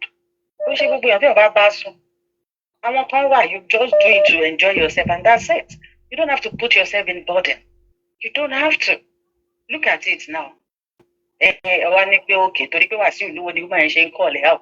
Wàsíù tó stoop so low láti bá nail technician tó wà ní ojú títì sùn. Is he not mental? Is he okay? Wọ́n sọ̀rọ̀ sí yẹn. Is he okay? Lọ́dọ̀ mo ní pure water. Crying out loud. Wà ló ń gbó ọmọ tó wà lẹ́gbẹ̀ẹ́ títì tó ń ṣe nail technician. Come on now. Come on. Who the hell is Wàsíù? Just because it's fortunate to be among rich people and is rich. First person to my dress and plane, to keep playing work on him. Guys, let's think now. Is this guy even normal? It needs to be diagnosed, man. We need to treat this in our next health class. All right. Sherry, nǹkan tó rọ̀ mọ́ ọ̀rọ̀ Pamwan ló pọ̀. Hold on. Hold on. Yes, sir. Ẹ jọ̀ọ́, now, nígbà tí àwa tí mo ṣàṣemáṣe Nàìjíríà ó ti dayọ̀ fún mi sìn tí obìnrin inú òun lóyún fún mi yá ṣe mí jẹ́jẹ́ onírọ́ òun ò ń ṣẹ́yún ó dẹ̀ ti yé mi ìwọ náà fẹ́ ó ti yé mi mo dẹ̀ ṣe kíni ó dẹ̀ bímọ yẹn tán after 6 years mo dẹ̀ ṣe kíni mo fẹ́ lọ gba ọmọ mi ṣé o lè travel lọ lóyìnbó inú lè lọ ọ̀ẹ́ tó bá dé lọ́ngbà yẹn mo dẹ̀ kó àwọn méjèèjì mo jù ú sí Dublin mo dínkù àgbàná tó lè máa fún mi ní Nàìjíríà nígbà tó dẹ̀ pé bíbá ẹ̀ wọ́n ràn mí lọ́wọ́ gọ́ọ̀mẹ̀ntì ràn mí lọ́wọ́ mo dẹ̀ mú wá sí bíbá ẹ̀ wọn àti ìyá àtọmọ àfẹ́ra ó ti bímọ fẹ́ lòmí bẹ́ẹ̀ nítorí ọmọ tèmi tó ọmọ ẹyọ kan tèmi yẹn ó benefit látara mi ó wà ní Dublin nísinsìnyí Wàsíù Àyìndé ní capacity wọ́n ní agbára ní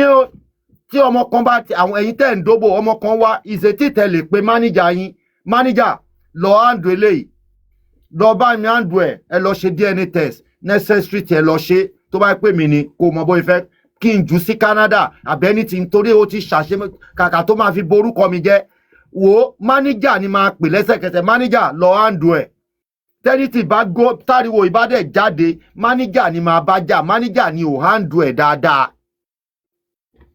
máníjà adẹ́ ṣe kí ni a lọ ṣe DNA test kò ní ìdí Wàsíù Àyìndé rárá wọ́n á tẹ́wọ́ ni bàbá máa tẹ́wọ́ ni ó dẹ̀ ti tẹ́wọ́ wọ́n ti confam kò ní ìdí ariwo wàdẹ́ wọ́n ti confam èmi mo bọ́ ọmọ òkè lọ rẹ́dì mú ọmọ ẹ̀ lọ sí ẹ́mbásì lọ́la kó lọ bẹ̀rẹ̀ skul ẹ̀ máa tì sílùú kan mo ti gbóúnjẹ alẹ́ ẹ̀ lé lọ́wọ́ nìyẹn mo ti dá lókòwò lé mo ti kó láyé mi nìyẹn bẹ́ẹ̀ kí wọ́n máa kọ ọmọ bẹ́ẹ̀ ṣe lórúkọ tó yẹn kí wá máa reject ọmọ kí má ṣe necessary thing kẹ wá máa sọ pé kí ni evidence pé ó bá sùn tó bá jẹ́ pé irọ́ ni wà ẹni yìí ń pa ìzètí tí Wàsíù Àyìndé gan má bà mí lórúkọ jẹ́ kán ti ní kọ́lọ́pàá lọ arrest woman yẹn látàná yẹn àbí láti ìjẹta ni fídíò yẹn ti wà ń ta láti ìjẹta ó yẹ kí wọ́n ti lọ arrest woman yẹn tó bá dé arrest tó bá yẹ pé wọ́n wà responsible ó dẹ̀ yẹ kán ti pe máníjà bí fídíò yẹn ṣe go viral kán ti pe máníjà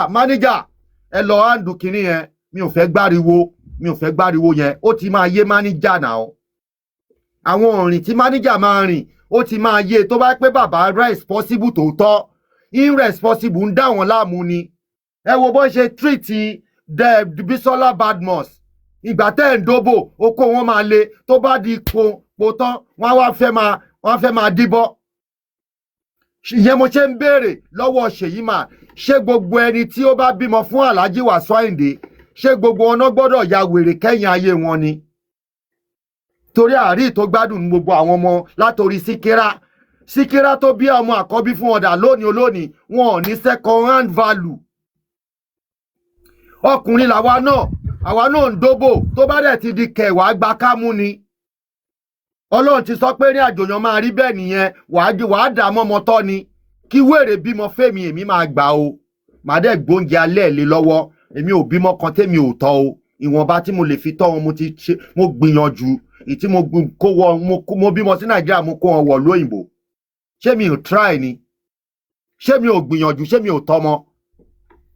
Latisne gbọ́tẹ̀ ń sọ yìí. ṣé mo lè sọ̀rọ̀ sí o. ọ̀rọ̀ Lagata 1 second má bínú. ọ̀rọ̀ Kwam1. Lagata ló máa sọ̀rọ̀ Lagata ẹjẹ́ ó sọ̀rọ̀ kẹ́yìn tó sọ̀rọ̀ ẹjọ́ má bínú. ẹ ṣe gan ọ̀gá mi Mr. Seyi ẹ má bínú mo fọyàn dín lẹ́nu.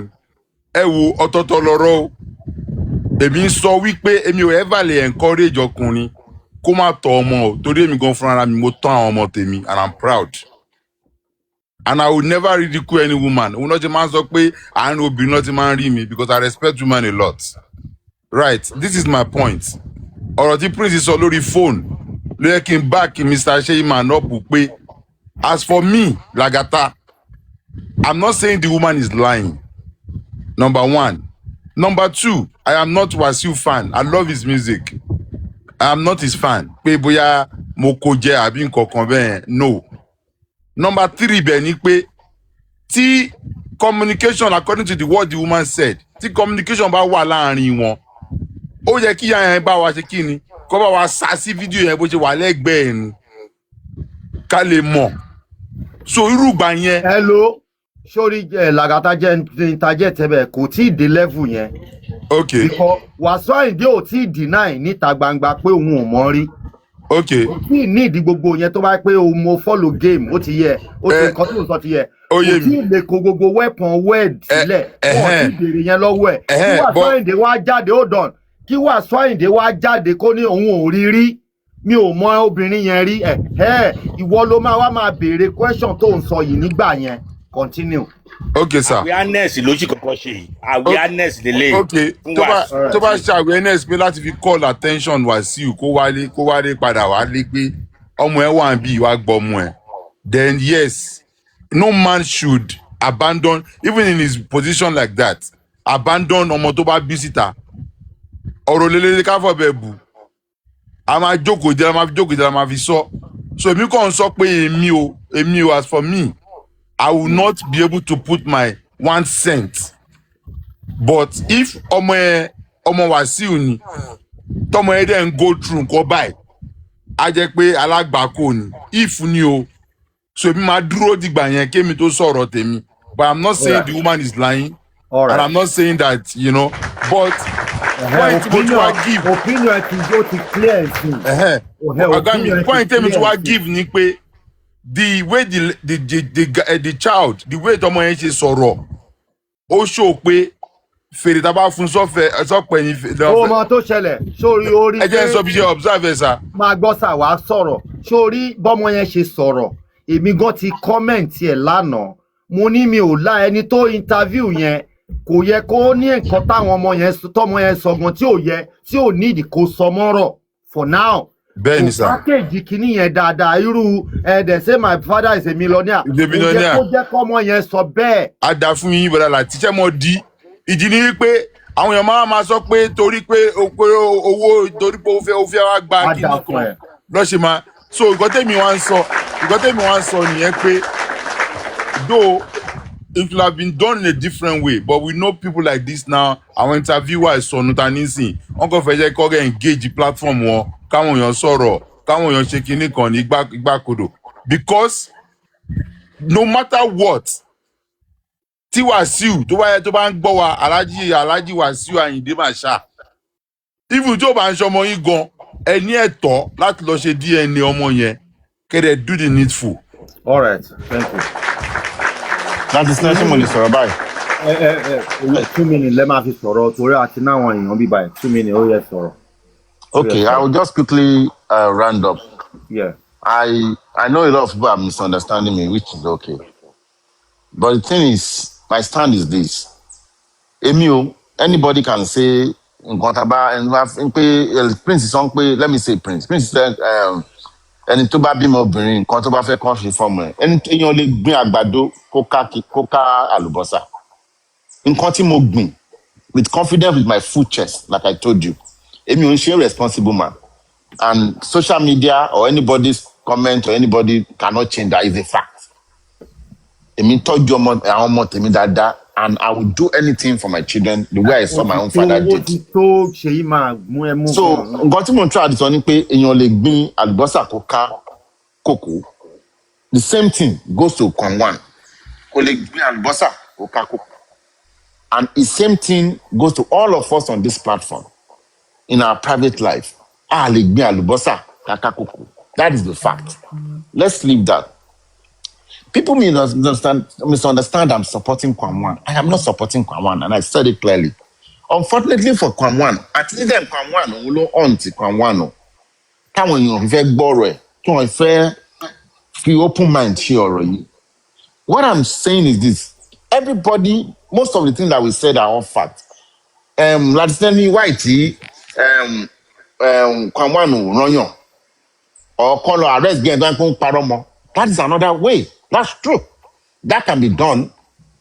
Or also, there are two parties involved. This woman too should go take a step further. Social media, all of us will make our noise. People, none of us is going to go to that woman and go and help him.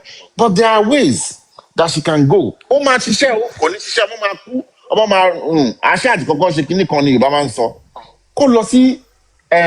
Woman rights. They have the family one. What they man listen the way I hear. Take a step to take Kwanwan there. He needs Kwanwan to come and confirm the paternity of this child. I have the child for this man, and I need this to be resolved. And I'm sure something will be done. But come on, we cannot be assuming that things will not work. All cases are different. That's what I'm saying. Both of them has a role to play. And what I'm saying, let me just say clearly is that I am saying we cannot come into conclusion like this and crucify. We are crucifying this man based on Gbogbo Òṣì, and I get it and I understand. Wọ́n ṣe jẹ́ anybody. Kwanwan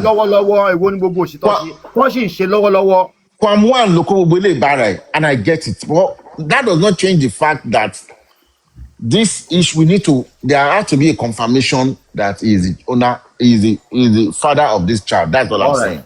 I should go. Thank you. Auntie Yetunde. Fad. Hey, sorry, today. Fad. Okay. Hold on. Fad. Ẹ kú iṣẹ́. Ẹ káàsán gbogbo lé o.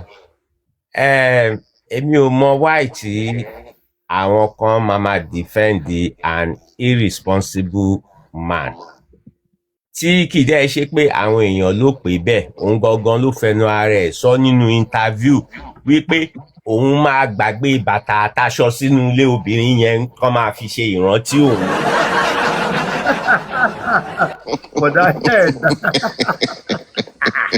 Fúnra Wàsíù Alhaji no branch interview. Fadi, Mr. Fadi.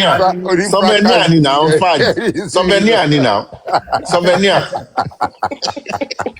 So ẹni gangan ló grant interview tó fẹnu ara ẹ̀ sọ wípé òun máa gbàgbé pé eléyìí ni kẹ́ máa fi ṣèrántí mi.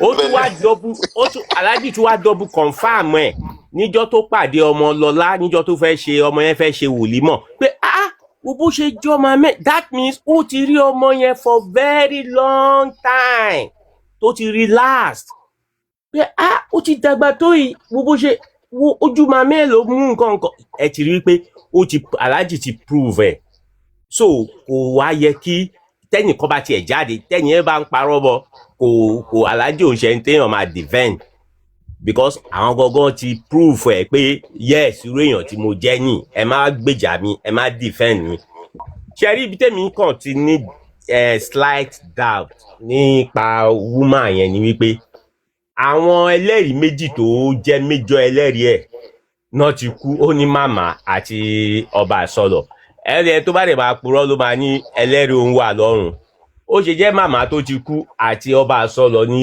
two major kíní tó ń lò pé àwọn lẹ́lẹ́rìí ẹ̀ àwọn ẹni tí kú wọ́n ti lọ sọ́run. ó mọ tó ṣe fad mọ nǹkan tó ṣẹlẹ̀ ṣe rí bàbá yẹn woman yẹn máa ní ẹlẹ́rìí irú àwọn máníjà Alhaji Wasiu Ayinde wọn ò lè sọ pé àwọn ò mọ nǹkan tó ṣẹlẹ̀ wọn ò lè sọ pé àwọn ò mọ òbò tí Alhaji dó.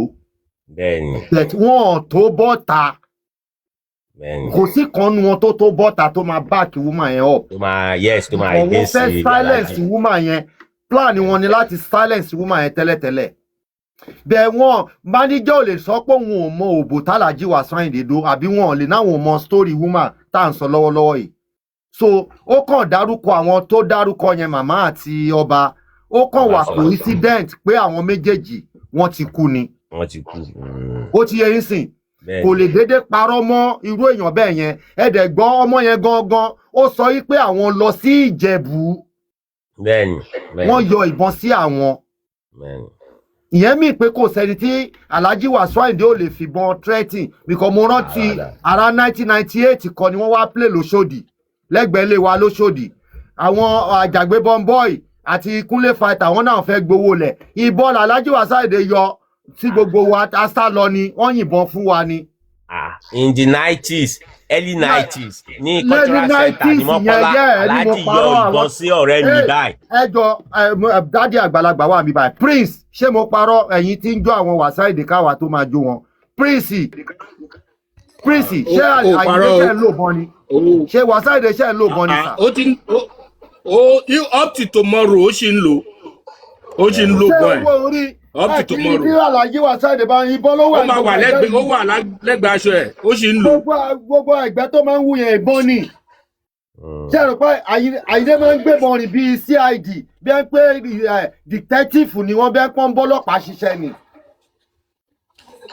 gbogbo ẹ̀jẹ̀ wọn bẹ́ẹ̀ tó ń wú yẹn ìbọn ló wà bẹ́ẹ̀. Àyìndé àṣìwò ṣẹni tí bí ọ̀rọ̀ Mr. Fad yẹn Ayinde ò kì í ṣẹni téèyàn lè defend because his atrocity is just too much nípa ọ̀rọ̀ lóbìnrin dé.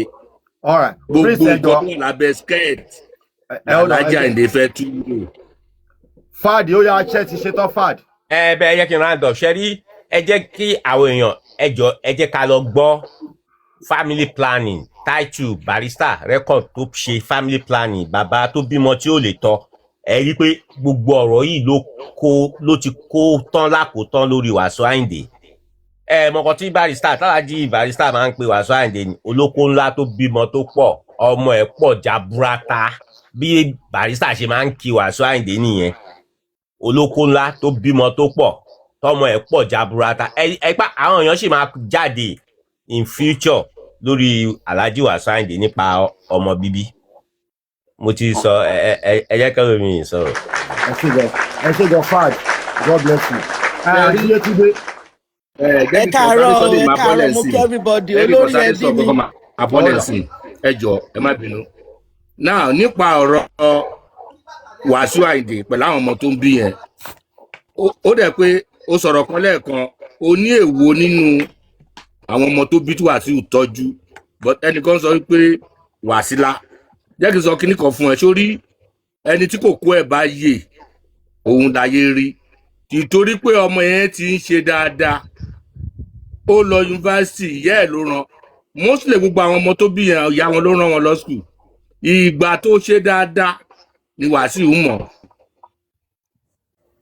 tó ti yé wa ẹ wo bọ́ọ̀ kan wà lẹ́yìn ẹ̀sìn náà tó máa ń ba gbowó yẹn ìgbà tí bọ́ọ̀ yẹn dàgbà ló tó súnmọ́ ṣebẹ́ lómi ló ń ba gbowó tẹ́lẹ̀ sórí Wasiu kì í kò responsible ṣá in short that is my conclusion about you. ẹ ṣe gọ́sà ìyá àti yókùdé má bínú jà rẹ̀ ẹ káàárọ̀ everybody olórí ẹbí ẹ káàárọ̀ ẹ kújọ́ mẹ́ta ò ṣàlàáfíà ní o ẹ kó ètò mo wà gbà mí under comment section ni máa ń wà mí kò ń gòkè ni but lẹ́ni mo ní àǹfààní àti gòkè torí mo ní off lẹ́ni orí bẹ́ẹ̀dì mo ṣe wà mo yẹ wọ orí kinní báyìí mo rí pé ẹ̀ ń treat ọ̀rọ̀ Wàsíù Àyìndé ṣe rí ọ̀rọ̀ Wàsíù Àyìndé yìí mo ti wò lórí YouTube níjẹta in fact mo ń sunkún nígbà tí mo ń wo woman yẹn àtọmọ yẹn exactly tẹ bá rí ọmọ yẹn tẹ bá rí ọmọ tí ọmọ Wàsíù Àyìndé kò yàtọ̀ sí ìyá Wàsíù Àyìndé ẹni tó bá mọ ìyá Wàsíù Àyìndé dáadáa ẹ lọ wo picture ìyá Wàsíù Àyìndé àti face ìyá Wàsíù Àyìndé mọ̀ mọ̀ pé ọmọ yẹn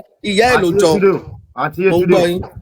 ẹ jọ ṣe rí tá a bá fẹ́ sọ̀rọ̀ ká sòótọ́ ọ̀rọ̀ wípé ọmọ jọyàn kò tí ì mí pé èmi ni mo bí ọmọ yẹn bìkọ́ ó ṣẹlẹ̀ sí èmi gangan rí tẹ́yìn gan mọ̀. mo mọ̀.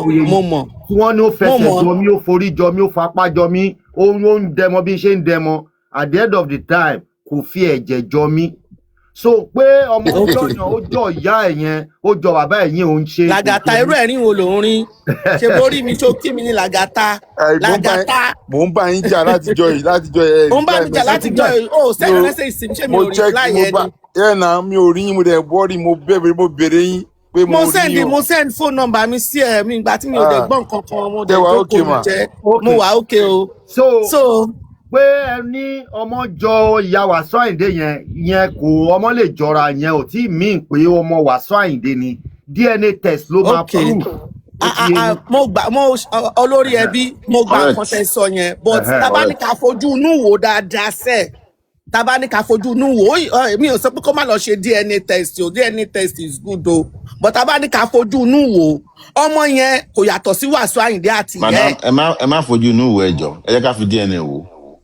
mi òun náà ni mò ń sọ mi ní kó má ṣe DNA mi sọ fún yín pé mi ní kó má ṣe DNA nísìn but èmi fojú inú tèmi wò ni pé ọmọ yẹn kò yàtọ̀ sí Wàsíù Àyìndé àti ìyá ẹ̀ ó lè lọ ṣe DNA mi ò ní kó má ṣe DNA kó lọ ṣe DNA but kíní kan ni ṣé Wàsíù Àyìndé nìkan ni Ọlọ́run dá obìnrin fún Nàìjíríà ni Wàsíù Àyìndé ló Bísọ́lá Badmus ló bímọ fún kò gbọmọ lọ́wọ́ ẹ̀ Wàsíù Àyìndé Auto Bola gbogbo nǹkan tó Bọ́lá sọ nípa Wàsíù Àyìndé tá à ń bú Auto Bola ń pẹ́ Auto Bola ń parọ́ mọ́ Wàsíù Àyìndé ṣé ti rí báyìí sí pé Auto Bola ò parọ́ mọ́ Wàsíù Àyìndé pé gbogbo Auto Bola ṣe pé Wàsíù Àyìndé pátá bẹ́ẹ̀ ni Wàsíù Àyìndé ṣe rí ṣé Wàsíù Àyìndé nìkan lolórin tó wà Nàìjíríà ni láti bí tẹ́ bá lọ gbọ́ ọ̀rọ̀ woman yẹn dáadáa woman yẹn sọ pé òun ni pendicurist Wàsíù Àyìndé fún di 7 years náà fi jọ date ó tún ní lẹ́yìn ìgbà tó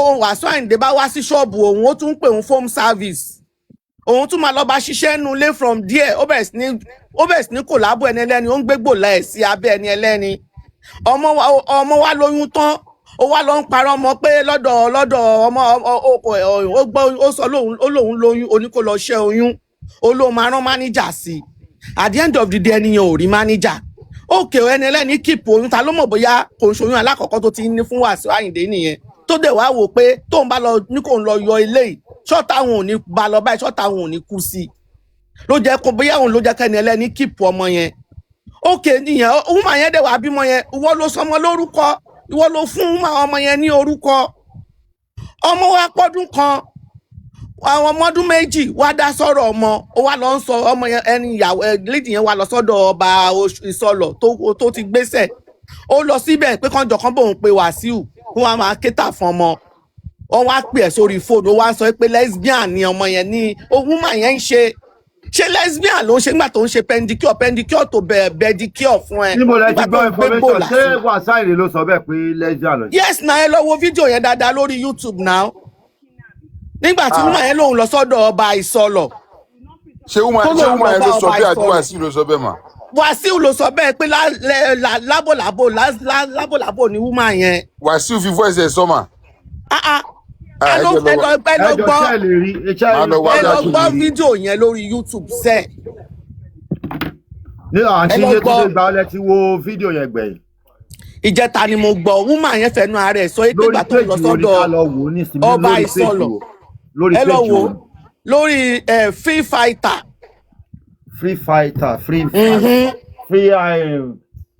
fry kìíní kan.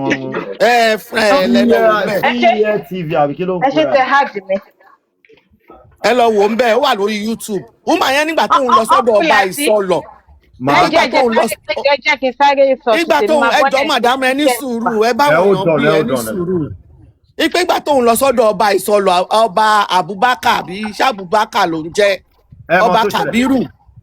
nígbà tóun lọ bá sọ̀rọ̀ pé kó bóun bá Wàsíù sọ̀rọ̀ kó wá máa kó wà responsible fọ́mọ. ó ní ọba yẹn wá rí ọmọ yẹn ó lọ́ba yẹn sọ pé wo bọ́mọ ìṣèjọba bẹ́ẹ̀ pé ó ti jọ Wàsíù jù. ó ní lọ́ba yẹn wá gbé fóònù ó wá pe Wàsíù ó gbé Wàsíù sórí call.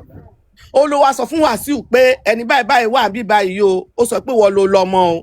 ó nígbà tí Wàsíù máa respond Wàsíù sọ pé kó ọba yẹn má dáhùn lóhùn pé lesbian lòun pé lesbian lòun ṣe. ẹ jẹ́ kí ẹ hold on hold on Yetunde fún mi 1 minute. ìyá Lagata try bá wa fídíò yẹn bóyá. mo ti ń wá sọ. àǹtí Onidi kí lẹ fẹ́. ẹ ṣeun mo kí gbogbo ilé lápapọ̀ ẹ káàsán Ọlọ́run ò ní fi ọ̀rọ̀ lọ́rọ̀ gba gbogbo wa lẹ́nu lágbára Ọlọ́run. àǹtí Yétúndé ẹ káàsán mà àbí ṣé àǹtí Yétúndé ló sọ̀rọ̀ tán ni àbí òkè àǹtí Yétúndé ẹ káàsán òkè uncle Lati lóòótọ́ ni woman yẹn sọ bẹ́ẹ̀ àwa gbọ́ ni bẹ́ẹ̀ wo ò gbà.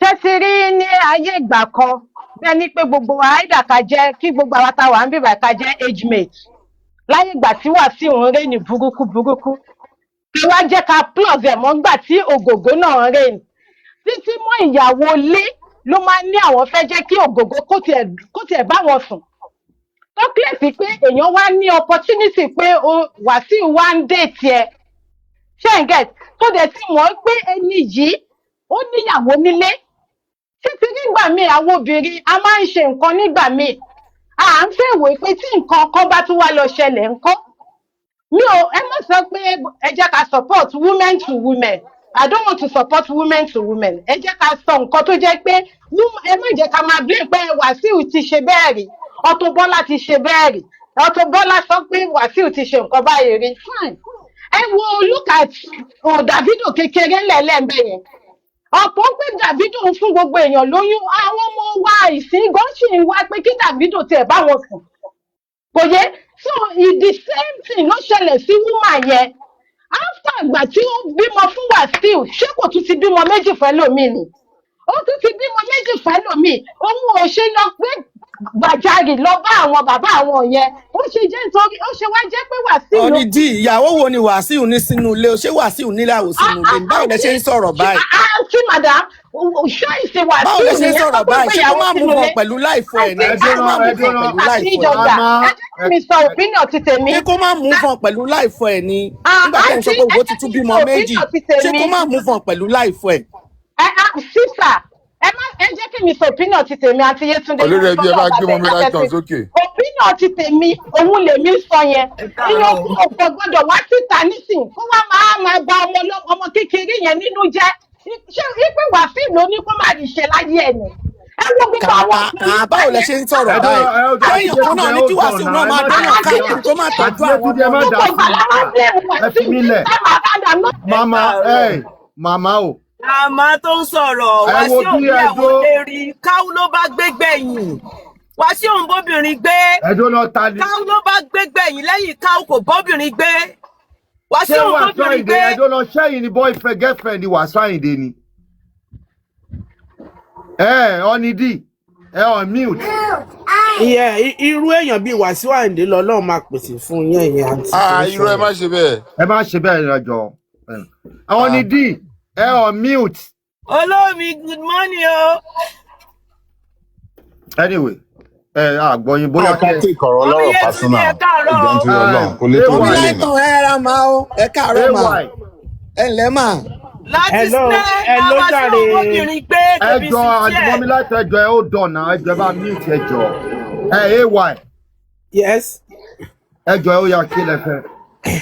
ṣé mọ̀ pé ńgbà tí lady yẹn ní oyún bó ṣe sọ̀rọ̀ ni ẹ lọ wo interview yẹn dáadáa o ó ní òun wà nínú hòtẹ́ẹ̀lì pẹ̀lú Wàsíù Àyìndé ó nígbà tí Wàsíù Àyìndé sick ńgbà kan tí bí ọ̀fun dùn wọ́n àbí nǹkan kan ó lóun wà pẹ̀lú wọn ó ló sọ pé kó má lọ pé kó ń dúró síbẹ̀ o mo lè send ẹ̀gàn sí yín olórí ẹbí ó ní ìgbà tí wọ́n ṣàwágbó ní helicopter ló wá gbé Wasiu Ayinde níbi ibẹ̀ yẹn ó ní oyún wà nínú olóhùn mọ̀ pé oyún wà nù ó ní Wasiu Ayinde ó ní òun wá lọ ṣẹ́ oyún yẹn ń gbà yẹn ó nígbà tó máa fi dé padà ó lóun wá sọ fún wọn pé òun ti ṣe oyún wá ní àwáì tó fi lọ ṣe oyún pé ò bá dẹ̀ má ṣe ò bá filẹ̀ náà pé kí ló dé tó lọ ṣe ó lóun mọ̀ pé méjì lóyún yẹn pé twins ni ó lóun kàn ṣẹ́ kan ó nígbà tó wá yá ó ní bàbá kan ló wá sọ fún bí woman kan ló sọ fún nínú ọjà ìsọlọ àbí kankan pé ikú máa ń wù pé oyún ló wà bẹ́ẹ̀ ó lóun wá wò pé àwọn ti ṣe oyún yẹn ó náà wá gbé òun lọ sọ́dọ̀ bàbá kan again. mọ́mí ṣó possible kan ṣe oyún kan ṣe kan má ṣe kejì. Yes ó possible. bẹ́ẹ̀ni sà ó possible. báwo ló yẹ pọ̀. ya wálé àǹtí yín ṣe mọ̀ pé ó ti sọ̀rọ̀ yẹn náà pé wálé pé tí. àti mi sọ bẹ́ẹ̀ rí mo tákọ̀ ẹ̀ pé olórí burúkú láǹtí mi ni. irọ́ ó possible ó possible. ó ní wọ́n gbàgbé ọmọ tí mò ń. ó possible ó possible. ọ̀rẹ́ mò ń gbọ́ yín. So ó ní bàbá yẹn onígbà tó ń dé ọ̀dọ̀ ẹ̀ ó ní bàbá yẹn olóníṣègùn ni ó ní bàbá yẹn ló wá sọ wípé tóun bá try láti ṣe olóyún wà ní olóhùn wá sọ pé òun ti ṣe ó ní bàbá yẹn sọ pé ó sì kú ẹyọkọ síbẹ̀ ó ní bàbá yẹn ló wá sọ wípé tóun bá try láti ṣe oyún yìí ó lóun fẹ́ lọ gba nǹkan ìbílẹ̀ lọ́wọ́ bàbá yẹn bóyá ó ní bàbá yẹn ní kó má ṣe o pé kó má try ẹ̀ pé tóun bá try ẹ̀ pé ó máa bá rìn ṣe mọ̀ pé Wasiu Ayinde ti sọ fún pé kí ló dé tó lọ ṣẹ́ oyún ẹ mọ̀ pé inú ẹ̀ náà á ti dùn pé bàbá dẹ̀ ti ní kó má ṣe oyún yẹn o so ó ní òun dẹ̀ lọ ṣàlàyé fún wọn ibi tí bàbá ti gbé parí nìyẹn so ẹ má jẹ́ ká blame lady yẹn torí Ọlọ́run ẹ jọ̀ọ́ ẹni tó bá jókùnrin inú wa á bí ọmọ obìnrin tókùnrin bá báyàn sọ̀rọ̀ ńgbà míì báyìí olúwa ẹ máa rò pé òun ti wà lálùjọ náà ni ẹ jọ̀ọ́ ẹ má yẹ ká bá sọ̀rọ̀ ẹ má jẹ́ ká bá sọ̀rọ̀ anyhow Ọlọ́run á wà pẹ̀lú wa ẹ̀yin náà mọ̀ bí láìfù bá dadi ṣe rí ẹ mọ̀ pé dadi ò dẹrùn. ẹ ṣe gọmà Mr. Man Lighton ó yẹ sọ̀rọ̀. Hello sir. Ẹ káàsán sir. Hold on, madam, hold on. Lighton ó yẹ. Ẹ jọ̀ọ́ mọ́gàjì tó bá rí mọ́gàjì ló máa sọ story mọ́gàjì máa mọ lady yẹn because kò síbi tí Wasiu ń lọ tí mọ́gàjì ò kì í tẹ̀lé láyé ìgbà yẹn mọ́gàjì máa ń tẹ̀lé káàkiri ẹ mọ mọ́gàjì manager ẹ̀ náà ẹ mọ mọ́gàjì manager ẹ̀ tó wà ní London. kì í ṣe mọ́gàjì mọ́gàjì ní full name ẹ short name ẹ ní gàjì. Yàwá là ń kọ́ bọ́dá gàjí lẹ̀ ń sọ. Ẹjọ́ ẹ má bínú ṣe bí bàbá forúkọ ránṣẹ́. Mo ní gàjí ni àdàdẹ̀ ń bá wa jiyàn. Wasiu Ayinde forúkọ ọmọ ránṣẹ́ tí ò bá tó olóbìmọ kí wọ́n lè tó forúkọ ọmọ ránṣẹ́. Full name is Mọ́gàjí ó dá give submission kí ló ṣẹlẹ̀ kí ni kò ṣe. Ìyẹn máa mọ gbogbo story ó máa mọ woman yẹn. Ọdún wo ni Gàjí ti kúrò Gàjí ti wà London gbé ní tipẹ́tipẹ́. Gbogbo time yẹn báwo ló ṣe fẹ́ mọ̀ ṣé Gàjí tó ń gbé London má ní ṣe bá ń kọ́ rẹ̀ tí ń sẹ̀ gan Gàjí ọdún wo ni Gàjí ti bá Wasiu Ayinde ṣiṣẹ́ gbẹ̀yìn. Gàjí ti kúrò lẹ́yìn Wasiu Ayinde. gbogbo ẹni Gàjí máa ń mọ̀ náà Gàjí máa ń tẹ̀lé káàkiri. mo ní ọdún wo ni bàbá Gàjí ti bá Wasiu Ayinde ṣiṣẹ́ gbẹ̀yìn ọ̀rọ̀ Gàjí kọ́ ni. ó ti tó 13 years tó ti kúrò lẹ́yìn ẹ̀ ní ṣe bọ́mọ 13 years là ń sọ̀rọ̀. ó ti over 13 years tí Gàjí ti kúrò. 18 years tẹ́ bá fẹ́ gbọ́. Gàjí ti dúró sí London tipẹ́tipẹ́. láti ọdún wo ni bàbá Gàjí ti kúrò lẹ́yìn Wasiu Ayinde. the second person tọmọ yẹn dárúkọ ṣì wà láyé ó dárúkọ Wálé Bello ẹni tó máa mọ̀ dáadáa ní Wálé Bello. London náà nìyẹn ń gbé London àti Èkó ló ń gbé ó máa ń wà lẹ́yìn Wasiu bá ó pupa báyìí ó kúrú ẹni tó máa mọ̀ ní Wálé Bello wọ́n dárúkọ Wálé Bello. lẹ́yìn tí Gàjí tó kúrò lẹ́yìn Wasiu Ayinde ni kí ló kọ bàbá yìí tó ń gbé Dublin bíbá ẹ̀ náà tún ṣe máníjà. ẹni tó lè mọ kéèsì yẹn ní àpọ̀pọ̀. no kí ló kọ máníjà tó ní láàsì yìí tó wà ní Canada nsìn ó ń gbé Dublin bí báyìí tẹ́lẹ̀tẹ́lẹ̀ ǹjẹ́ gbàgbé bàbá yìí tó ṣe mánéjà lẹ́yìn Gàjí. ní kò sọ pé gbogbo àwọn tó máa mọ history ẹ̀ ni ẹ̀ Olúpẹ̀rí náà Pẹ̀rí náà máa mọ Nàìjíríà mánéjà Nàìjíríà Percy. ok Pẹ̀rí ńkọ́ ṣé Pẹ̀rí sì wà lẹ́yìn ẹ̀.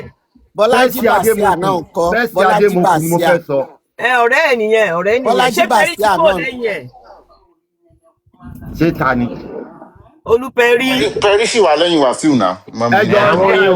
àwọn yẹn ò mọ yín Wàsíù Àyìndé ní ṣẹṣẹ Lighton àwọn ò wá àyàn à ń tírìtì kéèsì ni ó ti yé yín kí Wàsíù Àyìndé bọ́ síta kán wá sọ̀rọ̀ gbogbo àwọn yẹn kọ́ ló máa help gbogbo àwọn tẹ̀ ń dákọ̀ yìí.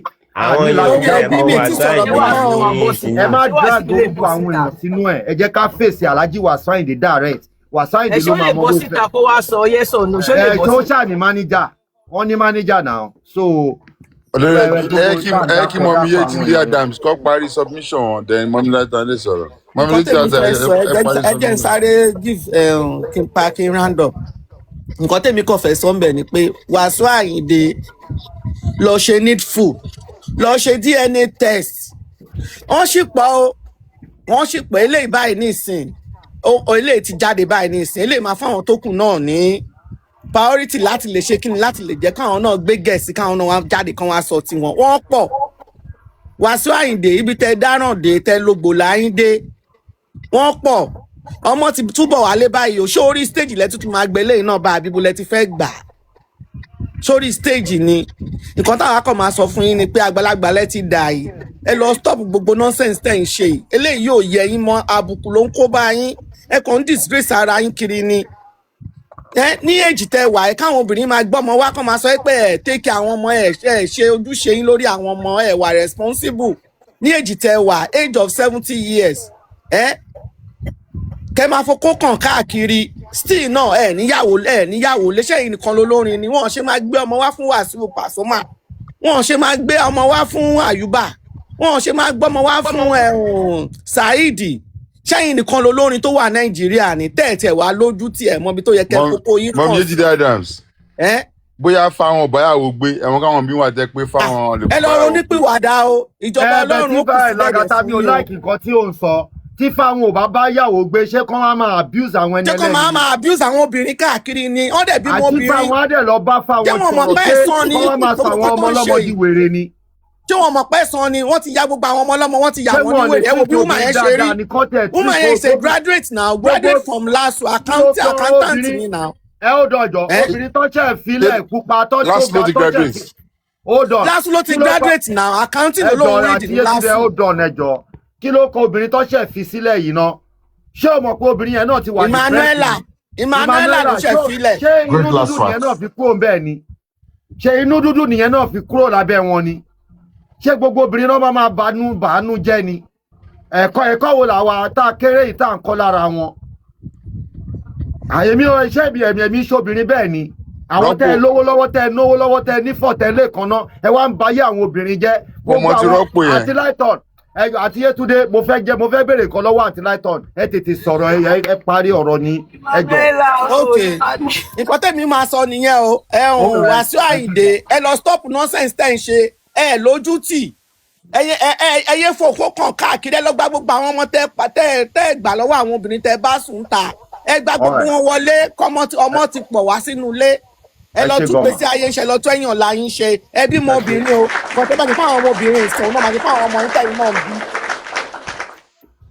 mọ̀mí Lighton ẹ bá wa ka látòrí first ìyàwó sí Alhaji Wàsíù Àyìndé ti tẹ.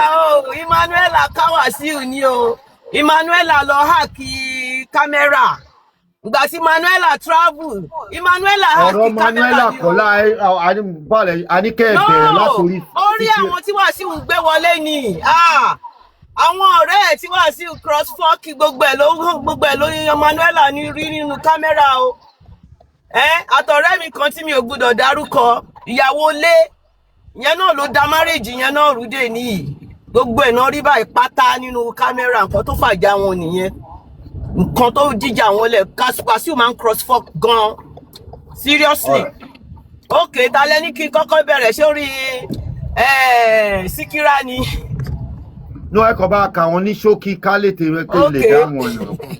gbogbo wọn náà ló máa fi ń kọrin wẹ́sẹ̀ kí síkírá wẹ́sẹ̀ bọ́lá méjì ló wà lọ́wọ́ ẹ̀ wẹ́sẹ̀ bọ́lá àti ájà bọ́lá Nana Àwáwù Dọ̀tun Fẹ́túgà alpha tó ń wá sọ̀rọ̀ ẹ̀ di omega alpha ní gẹ̀yẹ́ ń jẹ́ òun wá sọ̀rọ̀ tiẹ̀ di omega alpha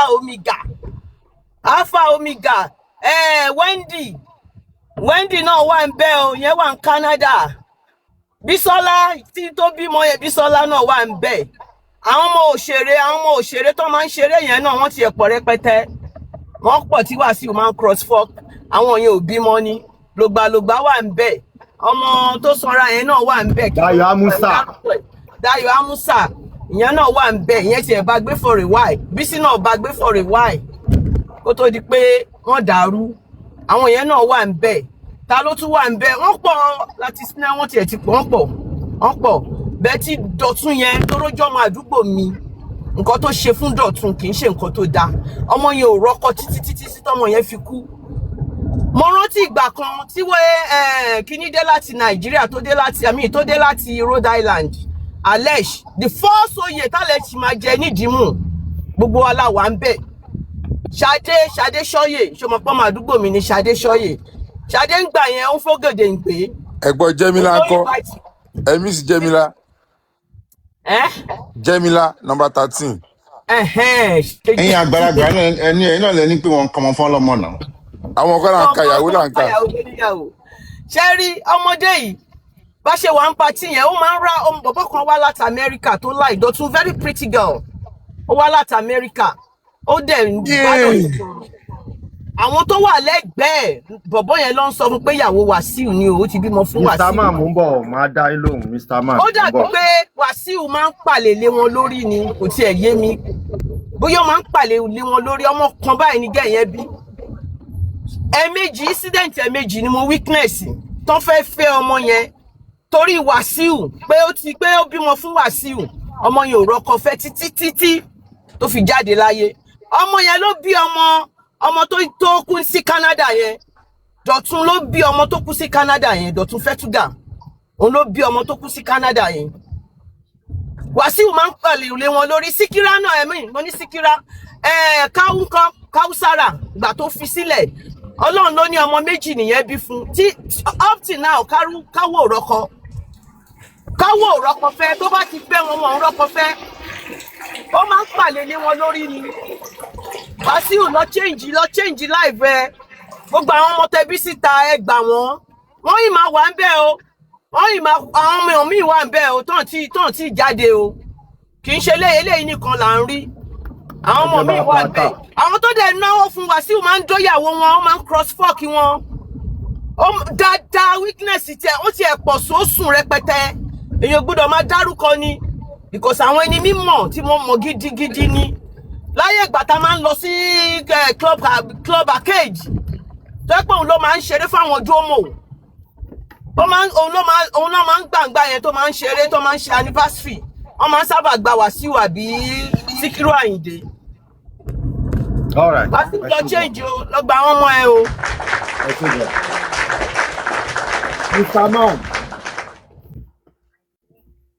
Mr. Man yeah. Mr. Man ẹ̀dá bí pọ̀ ní information tó fẹ́ sọ ó dàbọ̀ ọmọ Wàsíù dáadáa. Hello, sir. Yeah, Kasan. Why tell you Mr. Man ṣe wá di Mr. Woman? Ẹ jẹ́ bá wa mute, Lagata bá wa mute ẹ jọ̀ọ́. Ṣẹ́rí gbogbo nǹkan tẹ́ ti ń sọ látàárọ̀ ló dáa, but mi ò fẹ́ ká fi bẹ̀yẹn wò ó. Wọ́n ní pé amúkùn ẹrù ẹ wọ òkè láwò àwọn ibi tí ọ̀rọ̀ yẹn ti ń bọ̀ láti ìsàlẹ̀. Ṣẹ́rí, I wouldn't blame Wàsíù for so many reasons. Number one is ṣẹ́rí gbogbo àwọn obìnrin tó ń kúlé lórí yìí tó ń ṣe gudugudu yìí kò ń ṣe àkọ́kọ́ ṣe ẹ̀ lélẹ̀ kò dẹ̀ lè já àṣegbẹ̀yìn ẹ̀ lélẹ̀ bá ṣe ń sọ inú àwọn kan ṣì wà ní woro ní kọ̀rọ̀ kan tó ń bẹ Ọlọ́run bá pé kó tiẹ̀ jẹ́ nǹkan kó débẹ̀ lára àwọn. Ṣẹ́rí mi mọ much story about this woman but mo mọ̀ pé àṣà àti tẹ ọkọ mi. Ṣẹ́rí àwọn obìnrin gbogbo alágbàdúrà ká fọkọ gidi tó máa tọ́jú wa but àwọn kan wà tẹ́ pé wọn kò sí bó ṣe lè ṣe tó láyè wọn ò ní fẹ́ right man kò kí ń ṣe pé kò wọ́n kọ́ fẹ́ right man kádàrá oníkálukú ọ̀tọ̀ọ̀tọ̀ ẹ jẹ́ ká yọ ti Wàsíù kúrò ẹni tó ní òun pedicure yìí this is not the first time tó mọ Wàsíù bó ṣe lọ ń bá ṣe pedicure nílé yẹn bó ṣe ń lọ sí ṣọ́ọ̀bù ẹ̀ bó ṣe jọ ń meet á ti rí àwọn oríṣiríṣi obìnrin tí Wàsíù ń gbé á sì mọ̀ wá ẹ̀ ìwà yẹn ó ṣe tuntun. ẹ̀dọ́rọ̀ tó bá wá rí àwọn obìnrin tí Wàsíù ń gbé kí nìyẹn ní ṣe pẹ̀lú ẹ̀ gangan ó ní so many things ṣe pẹ̀lú ẹ̀ tẹ́rí nǹkan tí mo sọ pé ó ní so many things ṣe pẹ̀lú ẹ̀ ni pé ó lajú ẹ̀ ó rí pé máa is not that responsible enough láti tọ́jú àwọn ọmọ tó ti ń bí aṣọ obìnrin màá rí ọkùnrin tó jẹ́ pé kò wà responsible fáwọn ìyàwó ilé ẹ̀ tí mo mọ̀ pé wọ́n ń bímọ wọ́n ń lọ ni àbí wọ́n ń bímọ àwọn lọ́lọ́ ń tọ́ màá wá sọ pé ọkùnrin yẹn ló wá tún wá wù mí tí mo wá fẹ́ sọ pé kó jẹ́ bàbá ọmọ mi it's not done kò possible now so kò ṣe pé kò mọ Wàsíù ó mọ̀ ó kéré jù á sì rí obìnrin méjì mẹ́ta tó ti bímọ fún Wàsíù kó tó di tọ́ọ̀nù ti tiẹ̀ tó jẹ́ pé àwọn obìnrin yẹn ló ń dátọ̀ kò ṣe pé mo really blame her assault but at least ó yẹ kó lo wisdom ẹ̀ but as it is now tó bá tiẹ̀ máa wá síta pé Wàsíù ò tọ́jú ọmọ òun kò yẹ kó gbọ́mọ yẹn wá síta number one mental health ọmọ yẹn then ọ̀rọ̀ ìníkọ́ ọ̀rọ̀ ọjọ́ iwájú ni what of tọmọ yẹn bá dàgbà tó bá wà ní political wherever tó bá fẹ́ wà tọmọ máa fi bú ọmọ yẹn pé ṣèbí ìta ni o ti wá claim bàbá ẹ̀ ní ìsáìdì Wàsíù kò sẹ́ni tó mọ̀ kí nǹkan tí Wàsíù ṣe ò dáa but ẹ ṣá láti jẹ́ ká bá àwọn obìnrin ẹgbẹ́ wa wí àwọn ọ̀wà kan wà tí kò ṣe é fi yangàn níta pé ìwà yìí ni mò ń wù so bó bá ṣe ń bá Wàsíù wí ká máa bóbìnrin náà wí pé irọ́ ẹ̀yin kó yẹ kójú yín ti já ó yẹ kẹ́ ti mọ̀ pé no go area ní bíbà yìí number one kò fi tipá mú yín mọ́lẹ̀ ẹjọ́ enjoy ara yín ni tó yẹ kó fi tipá mú yín mọ́lẹ̀ is another thing kò fi tipá mú yín kò dẹ̀ kí ń ṣe nǹkan ló sọ pé ó ṣe kò ń ṣe méjì 7 good years ṣé láàrin 7 good years yẹn bá sọ fún mi pé òun ò rí ẹni tó yẹ pé ó ti lóyún fún Wàsíù láàrin 7 years yẹn tí Wàsíù ò gbowó owó ẹ̀yìn àbọ̀ máa sọ pé òun ò rẹ́ni tó wá sunkún lẹ́nu ọ̀nà ilé Wàsíù pé ràwà responsible fún àwọn ọmọ tó ń bí fún yín those are the points tí mi fẹ́ ká madam báwo ló ti fẹ́ mọ̀ tẹ́ obìnrin bá lọ ń sunkún lẹ́nu ọ̀nà Wàsíù. ẹ lè ní kò lè mọ̀ náà live Wàsíù wà ń ta mọ́mí Yétúndé náà live Wàsíù wà ń ta. mi inside the Wàsíù. ẹ wọ ẹ jẹ́ kẹ́ni give submission ti tiẹ̀ máa ń ta jẹ́ kó sọ ti tiẹ̀ ká lè move on now.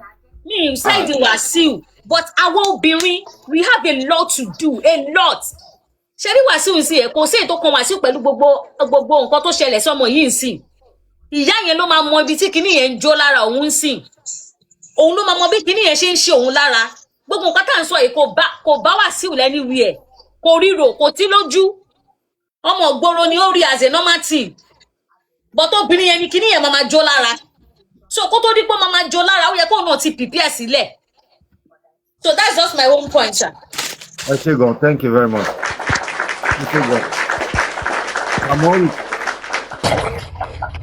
Latisne téèyàn bá ń bẹ̀rù wí ká bẹ̀rù wí àwọn guys yẹn náà máa ń fẹ́ kó kí àwọn ni. Kamoru. ọ̀hún lówó lọ́wọ́ òbò làwọn fi ń gba oríkì pé kó kí àwọn káwọn di gbajúmọ̀ kó máa kí àwọn nǹkan tó ń ṣe wọ́n gangan nìyẹn. wọ́n fẹ́ kí Wàsíù máa kí wọ́n káwọn dé patí kí Wàsíù máa kí wọ́n pé lágbájá ló ń bọ̀ yìí máa wọlé máa rọra lówó tán máa ná fún bẹ̀ẹ̀kan ló bò fún nǹkan tó ń ṣe wọ́n nìyẹn. so kí nìyẹn wá fi líǹkì mọ oyún ọmọ tán bí ń sìn. ìgbà tán bá bẹ̀rẹ̀ sí one can address both parties now. wọ́n á lóyún náà. There is no one can address both parties, which is good. That's what I was saying all the way. It's not as if everybody want to Kwanwan who are fault now. Kwanwan need very terrible life when it comes to all this. That's the fact. But what we're saying is that we should just be open and address both parties, and hopefully, we hope that Kwanwan will do the right thing. Kamoru again. Mr. Kamoru, let's have you. Mr. Kamoru. Oh yeah, Lagata. Yeah. Oh yeah, Mr. Kamoru. Yeah, pẹ̀lú mi, Mariam. Miriam network Miriam náà ò tiẹ̀ gbádùn. Miriam fi wá give submission ni kó ti tẹ seats again. Miriam we have to send o. Sister Mr. Man, Sister Perry. Submission yín wà okay o. That's a good submission. Fariwo ṣe ẹ̀rẹ̀ fìjà ṣe ẹ̀kọ́ ra yọ̀nà náà díẹ̀ ni. Irú submission yín lélẹ́yìí ẹ gbọ́ kínní ẹ jẹ́ n play kínní ẹ jẹ́ ìwọ̀n bóyá máa play irú submission yín.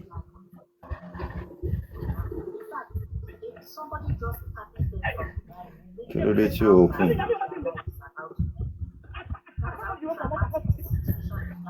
Mo ń bọ̀. Mr. Kamoru Gbode ọ̀nà ẹ̀sọ̀ rẹ̀ kan láìkì ni. Tí wọ́n bá sọ̀rọ̀ ẹja wọn bọ́ọ̀lẹ̀ wọn bóyá wọ́n fi wọn láìkì ń bí. Kí ló dé tí kí yóò open náà? Please ọmọọba Don. Lóbi sí ẹ̀ ṣó yẹ kí Bísọ́lá gan gbóbò ṣó yẹ kó gbóbò fún Wàsíù ṣé kò mọ̀gbà tó fẹ́ lògbàlògbà ni àbí kò mọ̀gbà. Mọ́mí Láìtàn ṣé yẹ kó gbóbò fún. Mọ́mí Láìtàn Mọ́mí Láìtàn má tún bring ọ̀rọ̀ lògbàlògbà Mọ́mí Láìtàn ṣó yẹ kó lọ tó Wàsíù. Ẹ má bàbá máa ẹ jọ Mọ́mí Láìtàn. Olórí ẹbí mi I want to believe pé bí Wàsíù ṣe ń dún àwọn obìnrin káàkiri kò ń ṣe lásán. Ó possible. Mo kì í ṣe lásán so èmi ò ní blame àwọn obìnrin yẹn bó ṣe ń fọ́. Then also the celebrity bóbi ṣe máa ń fẹ́ mọ́mí máa ń like celebrity máa ń like ká parọ́ fún wa mọ́mí Yétúndé kó ló kọ́kọ́ fún wọn kò ń ṣe lásán. kò lè kọ́kọ́ fún wọn mà. Báwo lẹ ṣe mọ̀ ṣe yín mà? Àwọn obìnrin kan wọ́n wà obsessed with celebrity. Àwọn obìnrin kan wà obsessed pẹ̀lú celebrity o. Celebrity life kò sí nǹkan sẹ́yìn ẹ̀ lè máa ṣe I'm telling you the truth. ẹ lè máa sọ ti tara yín but a lot of women not àwọn obìnrin. a lot of women tí wà ní ìbá sùn bàjẹ́ ń sọ̀rọ̀ àwọn tó fẹ́ jó àwọn tó bá ti fẹ́ wọn mọ́ ó ti jẹ́ pé àwọn tó fẹ́ jó wà sí lọ́wọ́lọ́wọ́ bàjẹ́ ń sọ̀rọ̀ wọn kì í rọ́kọ̀ fẹ́ mọ́ ó ṣe jẹ́ pé tí a lot of women làgàtà wọn lis ten sí wa wọn kì í rọ́kọ̀ fẹ́ mọ́ tí wà sí bá ti bá wọn sùn tí wà sí bá ti pàlẹ́ wọn lórí báyìí. Of course àìmọye ó dá fóbìnrin wà discipline àtàwọn náà grow táwọn náà grow tá à ń ṣe kékeré àìmọye tó máa fọ́ rẹ̀ wá tó máa gbẹ̀yìn wá.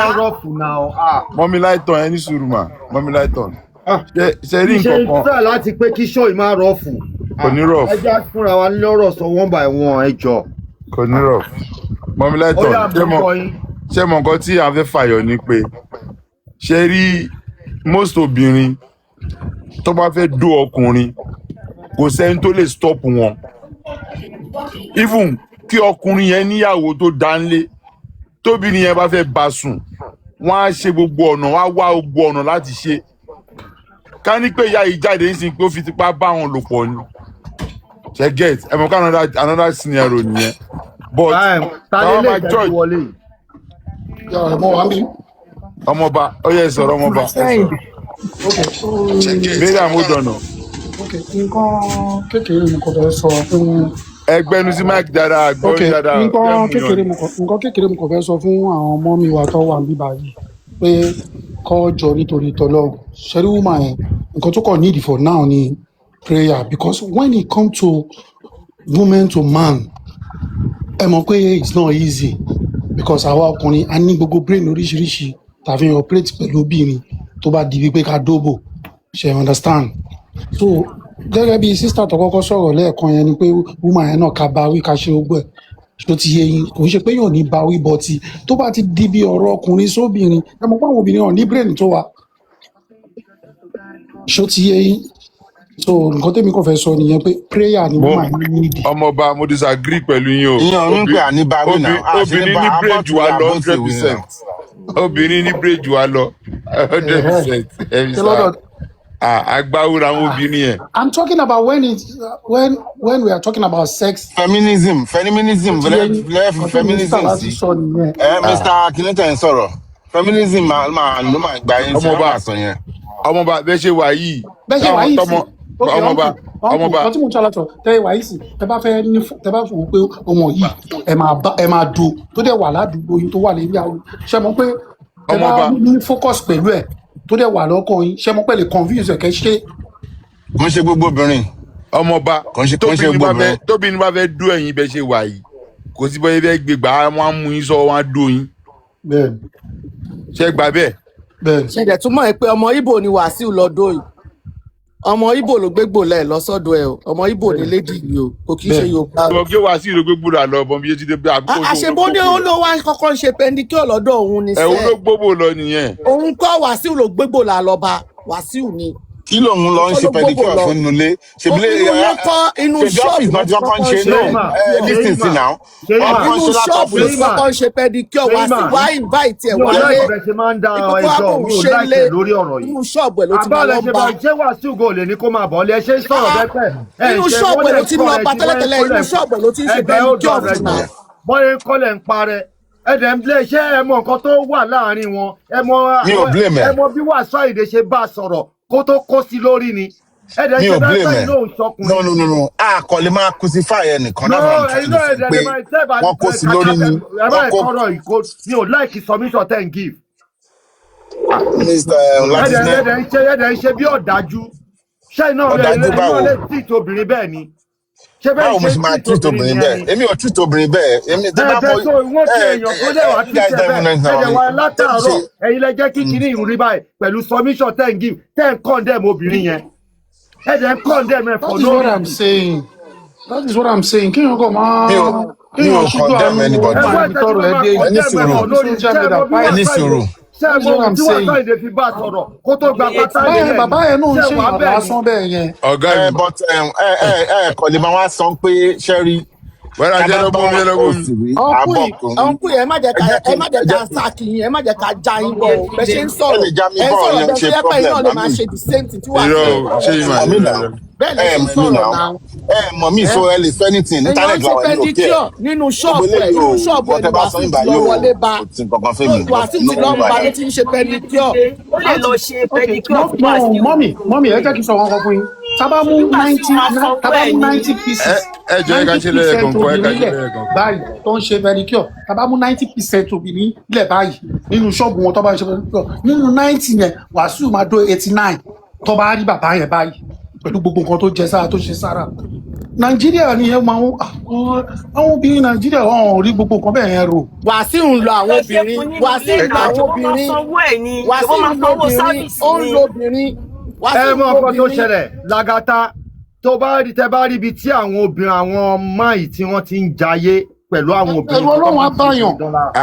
bẹ́ẹ̀ láti a ní wọn lọ́wọ́ ṣe bí mi rò pẹ̀lú àwọn òde yìí dáadáa mo rò pẹ̀lú àwọn àti ìtòrí ẹ̀ ṣe yìí máa ò ní máa sọ̀rọ̀ bí ṣe yìí máa ṣe ń sọ̀rọ̀ yìí tẹ bá rí ibi tí wọ́n máa ń ṣe àwọn obìnrin tẹ bá gbé Nàìjíríà tẹ bá wọ ayé tó ń jẹ. àwọn obìnrin náà fẹ́ jẹrú ayé yẹn ni wọ́n fẹ́ jẹrú àwọn ìyá yẹn ní bùrọ̀ láti.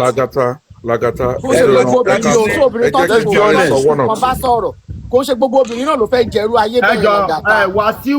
Wasiu Ayinde. Latisne ẹ kú jẹ́ mẹ́ta Latisne. ẹ ká sàn. ẹ ká tẹ kú jẹ́ mẹ́ta sà ẹ̀rọ tí mi mú. ẹ rà sà àdúpẹ́ ibi tẹ́mi fẹ́ gbé ọ̀rọ̀ yẹn lọ ọmọ look somehow but at least gbogbo àjọ ń kẹ́kọ̀ọ́ náà ni mo fẹ́ blame most women I'm sorry to say this torí mi ò kí n mo jẹ́ ní tí ò kí n bú obìnrin mi dẹ̀ fẹ́ bóbìnrin jà ìgbà táwa ń kọ́ṣẹ́ tíátà a máa rí ìyàwó lé tó máa ta sọ́gà wa lọ́dẹ̀ máa lé dànù fáwọn òṣèrú ẹ̀ are you a married man ẹ máa tẹ̀tí mọ̀ pé married man ni wọ́n tó máa gbé jíìpù gbé mọ́tò ńlá wá wọ́n àfẹ́ wọ́n ṣàǹbá wá gbé láti ṣe pé ẹni yẹn gorí wọn ó fẹ́ bá wọn sùn àwọn ọ̀gá wa tèmi mọ̀ tó kọ́ mi iṣẹ́ wọn never ṣe wọ́n lè fẹ́ nú àwọn ọmọọṣẹ́ wọn o bẹ̀tọ̀ wọn never ṣe 90% obìnrin olówó náà ẹni tó ti rí ṣe náà máa wá kiri I'm sorry to say this nínú wọn ẹni tó ti lórúkọ gbogbo ẹ̀ náà kọ́ ni Wàsíù lóògùn fún wọn Wàsíù ṣe kíní kan kò sẹ́ni tí Wàsíù lè kẹnu sí tí ò ní dáhùn tó rótùmọ̀ pé olówó olókìkí ni. ìgbà táwa kéré ní 80s táwa wà ní Rimas Institute ní Jàǹkàrà táǹtà pààtì Rimas yẹn wà lẹ́yìn ilé wa a rí àwọn olórin oníjùjú ń sìn tó lórúkọ nígbà yẹn wọ́n lórúkọ ní sìn tẹ́ pé ìtọ́ bá gbé lé nìkan ló máa gbé lọ́la ìtọ́ bá gbé lọ́la kan ló máa gbé lọ́tùnla lóríṣiríṣi agbègbè tó bá ti jẹ́ olórúkọ ó ní access free access obìnrin gbogbo mọ fún wọn ṣóun lè bí ó lè gbóyin lọ fún tálákà ni tí ò rí ṣe àbí mẹkáníìkì kó wá drag ẹ bóyá wá dá lóhùn ibi tó wá ti bá sùn tó wá ti lóyún báyìí opportunity ní fún láti bẹ́ síta pé wà tí o ti fún mi lóyún o Latisne ló lóyún o ó possible fáwọn obìnrin bẹ́ẹ̀ tọ́wọ̀n ní wá bátálíkà pé kó lóògùn kọ́kọ́ fún wọn orúkọ àti orúkọ fame ló bá lọ síbẹ̀ ṣé tó bá gbà fún tipátipá tí ó máa gbé nílẹ̀ fún ẹni tí o bá toast yẹ tíyàwó lé bá toast yẹ táyìndé bá toast yẹ àbẹ́dẹ́bọ̀dé bá toast yẹ tí o bá ti gbà kó gba náà nìyẹn ẹ má gba nínú àgbà ẹ ti rówó ẹ ti rí property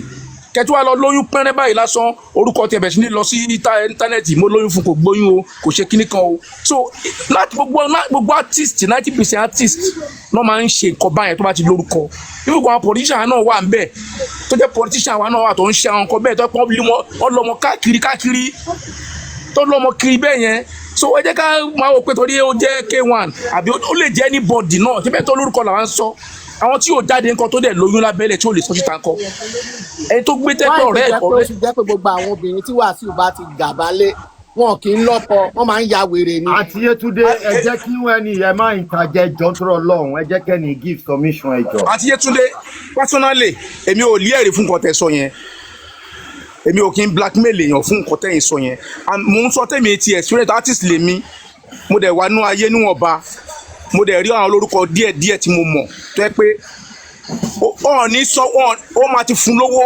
rúùmù báyìí lòun wà fún àwọn ọmọ lọ dúró tó tẹ́lì dé kò ṣe kò tó sí wọn òun kọ́ láìkẹ́ gba ìtàkà nọ́mbà ẹ̀ sí ibi akọ̀gbé fún ìtàkà nọ́mbà ẹ̀ sí ibi ó lè ju 500 sí ìgbàdékáyéra next week next week ọ̀la ni hòtẹ́ẹ̀lì ò lè fẹ́ ẹ pàdé mi ló tẹ báyìí òkè máa ti wà mẹ́ẹ̀dín látàárọ̀ kí ló máa ṣe fún mi máa ṣe kọ́ báyìí fún mi á di tó gbogbo oríṣiríṣi oúnjẹ wọ́n dẹ̀ bá sùn tán rúùmù kejì náà ló tún wà bẹ́ẹ̀ ẹni mẹ́ta wà ní rúùmù kan náà nínú òtẹ́ kan náà ẹni mẹ́ta nínú òtẹ́ kan náà àwọn olórí wa yẹn olórin ńlá yẹn so ìta àwọn obìnrin ṣe lọ́pọ̀ jù. ìgbà tó gògó ń kọ́ àìmọye àwọn èèyàn tó fẹ́ dógògó ńgbà tó gògó tó ń rèyìn rántí ìgbà yẹn. mọ́mí láìtàn. ọ̀gá mi ni ògògó ọ̀gá mi ni olókọ́ àwọn aṣẹ àìmọye bẹ́ẹ̀ tí ò dẹ̀ mo bọ sa wọn wà lọ́yà pẹ̀lú ìyàwó first wife wọn very lọ́yà pẹ̀lú ọ̀gá tèmi ni mi ní wọn kì í ṣe kankan o bẹ́ẹ̀ pé kọ́ lọ ògógó gbogbo ẹni mo fi sọ Osama lèmi máa ń jẹ wọn báyàwó lẹ́sùn. ẹ jí sọ ẹ má dàkọ ọyàn ẹ má dàkọ ògógó. yóò ló bá yàwó lẹ́sùn àwọn tó ń kó jẹ lèmi sọ. oh my god ẹ má dárúkọ ògógó. ẹ ní sùúrù I'm talking of musician àsọ̀rọ̀ pa artist bí àti ẹ tó lórúkọ ẹni tó lórúkọ làwọn obìnrin wá kiri. ẹ má dàkọ àwọn èèyàn náà. ẹ má dárúkọ anybody ẹ jọ ẹni tó lórúkọ làwọn obìnrin yẹn ń wá kiri lọ́ máa lóyún fún lọ́ máa kẹ́lẹ̀ fún tó bá ti ní kò ṣù wọ́n gbóyún lọ bá ní bàbá tó kún kọ́ MK kìnnì kan tó kún kọ́ àìmọye ìyàwó bíi 400 lọ́nà ọgbọ́mọ wá ìgbà tó yẹ DNA test tó lọ́mọ ń bẹ̀ bóyá lójú 20 lọ tó jẹ́ àwọn náà bí so kì í ṣe K1 nìkan ìta obìnrin wa náà ṣe ló pọ̀ jù ń bẹ̀ ẹ̀yin lẹ́ máa gbéra yín lẹ̀ sí sàárà ṣòyìn agbógbóyàn lẹ́gbẹ̀gbẹ̀ lẹ́sìn ọkùnrin náà ò ní lọ síbẹ̀ so mo dúró báyìí ná ẹ jọ mo dúró báyìí ná ẹ ṣé sir Latisne thank you very much. yàrá jẹjẹ hold on sir ẹjọ tọ́nìkì tó sọ̀rọ̀ ọ́nìkì ẹ̀jẹ̀ má bínú ẹjọ tó lọ lọ́hùn guys let us understand that this case is very sensitive and it has to do with somebody that is a prominent person that is well known and that's a mentor to a lot of people so obviously emotions will fly. People want to say their opinion. Please, let us not attack anybody. And we are trying to educate ourselves. Ego tension, ego calm down there. Am I wrong with emotions? Please, everybody, please. Am I my interject? Don't go on to about interject. Until ni ADHD ni. Please. Thank you. Onike, let's have you, sir. Yes, Lagata Baba. Olórí ẹbí ẹ káàsán. Gbogbo ilé ẹ káàsán. Sherry, èmi máa ń like kéèyàn sọ̀rọ̀ with facts and experiences oníkálukú ọ̀tọ̀ọ̀tọ̀ ni. When we are talking about music, a ṣì mọ díẹ̀ níbi tọ́lọ́run gbéyàn dé. Ẹ jẹ́ kí n sọ tòótọ́ fún wa. Kò ṣe pé bóyá àwọn tó ń sọ̀rọ̀ lẹ́ẹ̀kan pé àwọn obìnrin ẹ máa ń tira wọn. Sherry, gbogbo nǹkan táwa ti rí tòótọ́ ni fact ni kò sí rọ́ńbẹ̀ tí Wàsíù bá máa ṣe show lásán tẹ́ bá máa lọ sí pati Wàsíù lásán bàbá Kwan1 ẹ máa rí àwọn tables kan tó jẹ́ pé separate tables they are big women tó ti jẹ́ pé ẹlòmíì ti ń dúró over 2 years láti jẹ́ kí Wàsíù pick date event tí wọ́n fẹ́ ṣe tí bàbá ò tí ráyè ṣe rí a lot is happening underneath táwọn èèyàn ò mọ̀ kò í ṣoògùn kò sí oògùn bẹ́ẹ̀ rárá àwa tá à ń gbèjà àwa obìnrin mo mọ owó ní nǹkan tó ní kálukú ń go through but tẹ́ ẹ bá rí nǹkan tó ń ṣẹlẹ̀ ní field gangan olórí ẹbí tó ń ṣẹlẹ̀ níbi nǹkan tí ń ṣẹlẹ̀ gangan ẹ máa rí pé àwọn obìnrin gangan nǹkan tó ń fẹ́ ni ẹ máa rí obìnrin míì táwa bẹ bàbá yìí pé over 2 years tí wọ́n ti mú dé pé àwọn fẹ́ ṣòkù wọ́n ní ẹjọ́ ẹ bá mi bẹ bàbá ló ń kọrin lọ́wọ́ àwọn là ń dúró dè ẹ máa ti rí separate tables àwọn obìnrin ti máa jókòó lẹ̀ làbí pé bóyá wọ́n fẹ́ rí alágbára kan wọ́n fẹ́ rí president ni nǹkan tá à ń sọ yìí kan wá òkèrè rárá tẹ́ bá rí obìnrin sùn lọ ni tí wọ́n fẹ́ cascos because bóyá wọ́n fẹ́ ní event wọ́n fẹ́ kí bàbá wa kọrin fáwọn or wọ́n fẹ́ ní 1 or 2 connections I'm telling you kò ṣe pé oògùn ló fi ń fẹ́ lu bí kíní kan wọn ò gbérí mọ́ no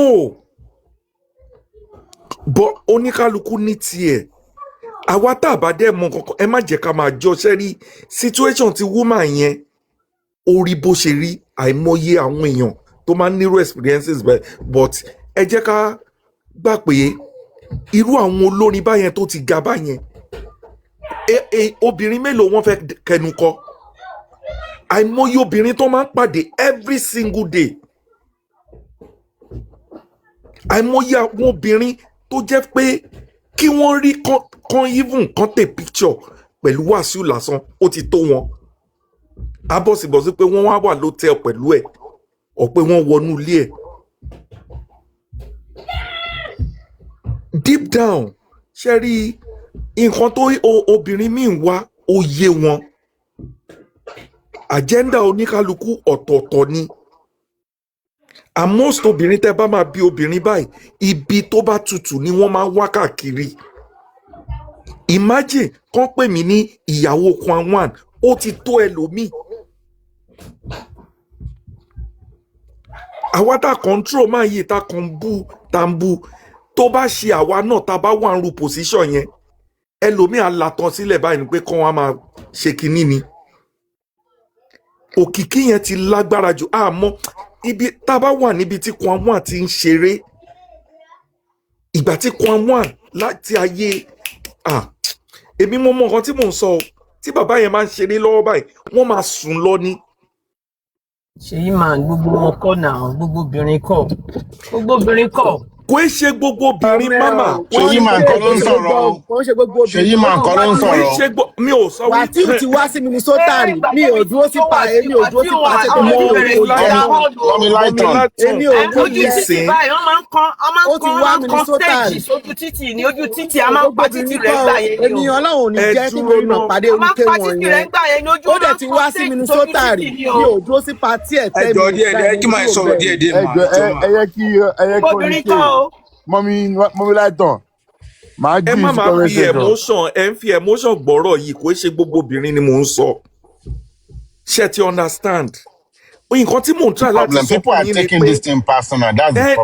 kọ́tẹ́ ń sọ ní pé àwa tá à ń bu ń sìn pé táwa náà bá rí àmọ́ ẹ má bu Ọlọ́run mi jẹ́ mo tún kọ́ ẹ̀dá mọ bí ó ṣe dé wọn ní kẹ́ má bu o oníkálukú mi ní kẹ́ má bu wọn mo kàn ní ẹ jẹ́ kí a balance ẹ̀ ọ́ kó ṣe gbogbo nǹkan náà ní oògùn kó ṣe gbogbo nǹkan náà ní pé Kwan1 ó tó stélé mo ń sọ fún yín ni pé irú àwọn olórin báyẹn àìmọye obìnrin tó máa ń rí everyday tó máa ń pàdé mélòó ni wọ́n fẹ́ toast. True.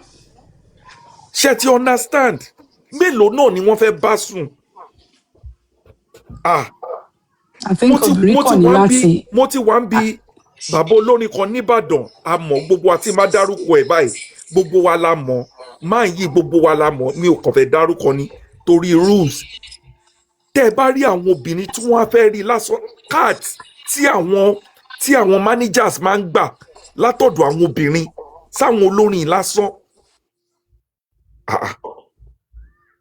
ẹ wo it is well but ẹni tó bá bímọ fún Kwanwan tó máa lọ ṣe DNA is the solution kán lọ ṣe DNA tó bá jẹ́ ti Kwanwan I believe Kwanwan will do the needful will do the normal thing and will take care of the child no problem but gbogbo ìṣòro tá à ń sọ yìí ọwọ́ obìnrin ló pọ̀ sí o àwọn obìnrin tá à ń wò yìí ọwọ́ wọn ló ti ń wá o. bẹ́ẹ̀ni. mo kàn fẹ́ kẹ́ ẹ mọ̀ bẹ́ẹ̀ ni o. Thank you very much. Before we have mommy. Hold on. Mommy Lighton lórí ọ̀rọ̀ kó àtògbòde discipline kẹ̀. Lagata ẹ má bínú Lagata hold on the last one tí mo fẹ́ sọ there was a day. gbogbo obìnrin ló ń ṣèṣekúṣe náà. ẹ má bínú Ṣèyí I wish I can add my voice to this. Ikepo ẹjọ ẹ má bínú the last one tí mo fẹ́ sọ. a ní kẹ́ bá ké wọn wí kó yé bá yé àwọn obìnrin jẹ́. wọ́n ní láti bá gbogbo everybody wí madam kó bá ní kọ́ńbọ̀tún wí ẹ̀mẹ́ẹ̀ká dápà kan sí náà kó dà ó wrong. eléyìí ti pọ̀ jù náà ẹ wo gbogbo àwọn obìnrin tó ń fẹ́ náà ó da ìyàwó mélòó ni ké wọn fẹ́ sínú ilé. No, but it's not his fault. It's báwọn èèyàn ṣe tán ṣe tóbìnrin ṣe ń disrespect ara wọn ni. And I'm sure aunty méjèèjì tó ń sọ̀rọ̀ yẹn. I don't think you go that route with Wasiu. I don't think so. I think we need to talk to each other. Obìnrin of course obìnrin ló ń sọ̀rọ̀. But like everybody have said, àti rí ibi tí Wasiu ti ń ṣeré, I have seen many years ago tó jẹ́ pé àwọn obìnrin náà máa mú wọ́n máa kọ orúkọ nọ́mbà àwọn àtorúkọ. And they'll find their way to go give it to him. So I think I'm not saying Wasiu ń ṣe dáadáa. What I'm saying is that àwọn obìnrin náà láti gbéra wa dáadáa. We have to respect ourselves and respect the children tá a fẹ́ gbé wọlé ayé. Àwọn ọmọ ní láti wá látọ̀dọ̀ Wasiu. And I don't think nǹkan táwọn èèyàn sọ ni pé gbogbo obìnrin ni ò dáa. But àwọn tí wọ́n ń ṣe kínní yìí, there was a time that he came to London tí mo rí. Tẹ́ bá rí bí àwọn obìnrin bọ́n ṣe ń fo títì láti lọ bá òun kọ́ ló lọ bá wọn now. So I think we need to respect ourselves and I think that's what everybody is saying. And tẹ́ bá wo background gbogbo àwọn tí wọ́n sọ I'm not disrespecting them or knocking them in any way. Tẹ́ bá wo gbogbo background àwọn tí wọ́n lọ bá like somebody said àwọn ni wọ́n ń gbéra wọn lọ bá and they probably know life that they want to pick themselves up because wọ́n fẹ́ di star or wọ́n fẹ́ di whatever they want to be. Yeah. And I think honestly Yorùbá ní tá bá bẹ̀rù wí tí n bá sọ dáadáa forgive me tá bá bẹ̀rù wí a máa bẹ̀rù wí or whatever and láti máa bára wa sọ tọrọ the way to fin disrespect àfi and allow Wasiu to disrespect us ó ti pọ̀ jù. Thank you for giving me this platform. Ẹ ṣeun. Ẹ ṣe gan ma ara mi ṣe pọ̀. Ẹ sọ̀rọ̀ dáadáa. Let's have Miriam. Up till now, tẹ́ bá lọ wo show tí Wasiu bá ń ṣe lórí YouTube. Kẹ́ máa wá àwọn lòmíì tán máa ránṣọ tán máa ṣí ọyàn lẹ̀ tán ṣe máa ju ọyàn. Wọ́n á pọ́n fò wọ́n á gbọ́yàn yẹn báyìí wọ́n á gbé ṣírù yẹn wọ́n tún dé máa wo àyà wọn báyìí. Yes na gbogbo yẹn normal fáwọn artist yẹn nígbà wọn tó kọ. Wọ́n máa wo àyà wọn báyìí ló máa disrespecting them. Ẹ jẹ́ bẹ̀rù wí ká bẹ̀rù wí. Ìgbà táwa gan pro àwọn tí Wasiu bá máa gbé lọ lé orí stage. Ìgbà tó ní à ń kọ stage sójú títì. Orí stage báyìí náà máa lọ jókòó sí lẹ́yìn stage. Mọ́mí Lighton. Mo yá sáré sọ̀rọ̀ ọjọ́ kí network ẹ tó. Ẹ kásán gbogbo ilé o ṣẹ́rí mọ̀ńkéwà náà aláàjì náà wọ́n ní lọ́wọ́ àlejò wọn dìsẹ́rù mi ò sọ pé àwọn obìnrin yẹn pé àwọn náà ò ní lọ́wọ́ o àwọn obìnrin náà ní títí wọn o bọ̀ kéwọn àti ń dàgbà náà wọ́n tí wọ́n bá ń dàgbà èèyàn máa ń yógun jà ní kíkéwọn náà àwọn náà ti dàgbà kí wọ́n lè good foundation fáwọn ọmọ wọn gbogbo àwọn ọmọ wọn tó ń bí síta tó ń bọ́ wọn lòdì kí lẹ sọ 13 years ago ọmọ Bisola Badmus nǹkan how many years ago nìyẹn then if he did not stop this tó wọ́n máa tún di in the next 2 or 3 years wọ́n tún máa gbọ́mọ̀ mí wá fún bàbá yẹn a mọ̀ pé àwọn olórin àwọn obìnrin máa ń ṣùgbà wọn olórin mélòó ni wọ́n ti ni ó ń ṣe tó ń Wasiu Ayinde olórin mélòó ló jáde tó ti ń gbọ́mọ wá fún níbí gbọ́mọ wá fún níbí báyìí gbọ́mọ wá fún lọ́hùn yẹn so bàbá should do better wọ́n ti ń dàgbà kí wọ́n lè good foundation lẹ̀ fáwọn ọmọ wọn mo sọ fún yín lànà yẹn bàbá ẹ lọ protect ara yín àzọ ọkùnrin tẹ bá mọ̀ pé ẹ fẹ́ máa gàzọ̀ ẹ fẹ́ máa láwọn ọmọ yẹn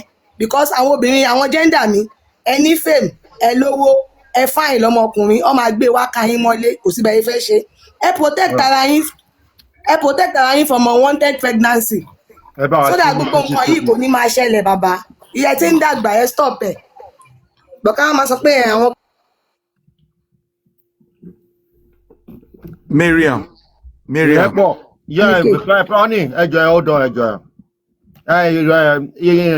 on, ìkejì ìkẹ́pọ̀ ti sọ̀rọ̀ sà Ọláìfá èmi ti sọ nǹkan tí mo fẹ́ sọ thank you. Ọláìfá ẹ sọ̀rọ̀ kí wọ́n bí ṣeré tó sọ̀rọ̀. kí mọ́mí tó gbé ṣeré tó sọ̀rọ̀ ni. àárín ni mo bọ́rọ̀ ẹ̀ ṣó kò yé mi dáadáa sà. tí ẹ lè máa gbọ́ ni ẹ. mọ́mí bó ṣeré wáyé tá à ń dóde mọ́mí bó ṣeré ọ ní kéèké ló fẹ́ sọ náà kí mọ́mí bó ṣeré tó dé. nǹkan tí mo fẹ́ sọ fún Mariam ni pé ṣe ríru kwamú àǹkan lẹ́yìn advice pé káwọn náà ṣe ríru àwọn yẹn obìnrin ò lè dúró lábẹ́ wọn tí wọn bá fẹ́ ṣe obìnrin á ṣe wọn irú àwọn yẹn ẹ bọ́ra obìnrin ni wọ́n. ṣé Wasiu Ayinde ó dóbò tó Paso ni. gbogbo wọn yẹn dáadáa all the same ẹ̀ẹ̀kan gbọ́ ẹ̀ẹ́dó Wasiu Ayinde kò tí ì dóbò tó Alhaji Pasuma nígbà tí àwa ń gbá agbo táwa sì ń gbá agbo Paso. ṣe bẹ́ẹ̀ yẹn ní kó má dárúkọ. ẹ máa gbọ́ no pé nígbà táwa sì ń gbá agbo Paso. we have to respect Paso as well.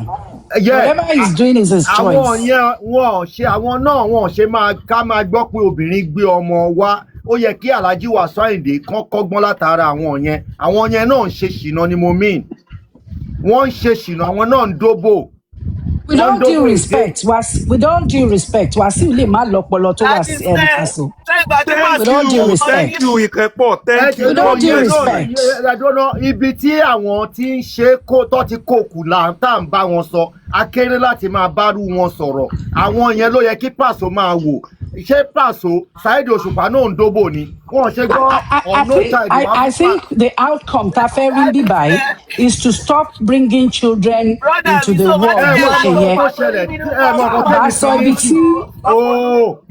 ẹ mọ nǹkan tẹ́mi fi ní issue pẹ̀lú Alhaji Wasiu Ayinde ni pé tẹ́ ẹ bá dóbò tẹ́ ẹ ṣe mistake tán lóyún ó yẹ kẹ́ ẹ ní follow up láti rí end ẹ̀ bóyá ẹ máa make sure pé kẹ́ni yẹn yọ lójú yín ọ̀ kẹ́ ẹ ní káwọn èèyàn attend sí kẹ́ ẹ má máa ba yé àwọn obìnrin yẹn jẹ́ àwọn obìnrin yẹn wọn kì í ní second hand value mọ́ tó bá ti dọ́dọ̀ Wasiu Ayinde ẹ wo Auto Bola ó ti dìdàkudà online ó ti dìdàkudà Alhaji ló ya àwọn èrè online. And I want to say something to uncle tó ń sọ̀rọ̀ yẹn so tí àwa bá ti wá rí bẹ́ẹ̀ yẹn àwa tá a jẹ́ obìnrin yẹn ṣé ó yẹ ká tún máa lọ sí route yẹn then we run away from the idiot. Thank you run away you don't go from the idiot. ẹ wá rò pé gbogbo yẹn ìyẹn wá jẹ́ ìta kọ́ ní school tá a máa mú lọlé ó jẹ́ kọ́ school. olórí ẹbí ṣe mọ̀ pé ẹ̀kọ́ ni Ọlọ́run má jẹ́ káwọn ọmọ wa ṣìrìn káwa náà má dẹ̀ ṣìrìn. ṣe mọ̀ pé ìkẹ́pọ̀ ṣe mọ̀ pé a ní empathy jura wa lọ. bàbá tẹ tí Pasuma bá ṣe bíyè the way tó ní kálukú ṣe máa ń bí èsobìnrin ó yàtọ̀ ẹlòmíì dájú ọkùnrin míì dájú kò ràn yín ṣe to understand. mọ́mí bó ṣe róyà ẹja gbọ́yìn pàwápàjà rẹ̀ orí ń fọ́ mi. ẹ ṣe sá ẹ kú àtàárọ̀. Orí fọ́yín because you're taking it personal. You're angry with Wasiu. ẹ jẹ́ ìsọgbọ́n yìí màmá ìyẹn lè sọ̀rọ̀ mọ́. Okay. No, but I mean, we are all angry with Wasiu. Honestly, we are all angry with his behavior. ẹ jẹ́ kó sọ̀rọ̀ tán mọ́mí bó ṣe róyà ẹ̀jọ̀. So wọ́n tí mo kàn fẹ́ sọ ń bẹ̀ ni pé olórí ẹbí mo kí everybody tó ti sọ̀rọ̀ lẹ́ẹ̀kan sí àtàwọn tó wà ní comment section.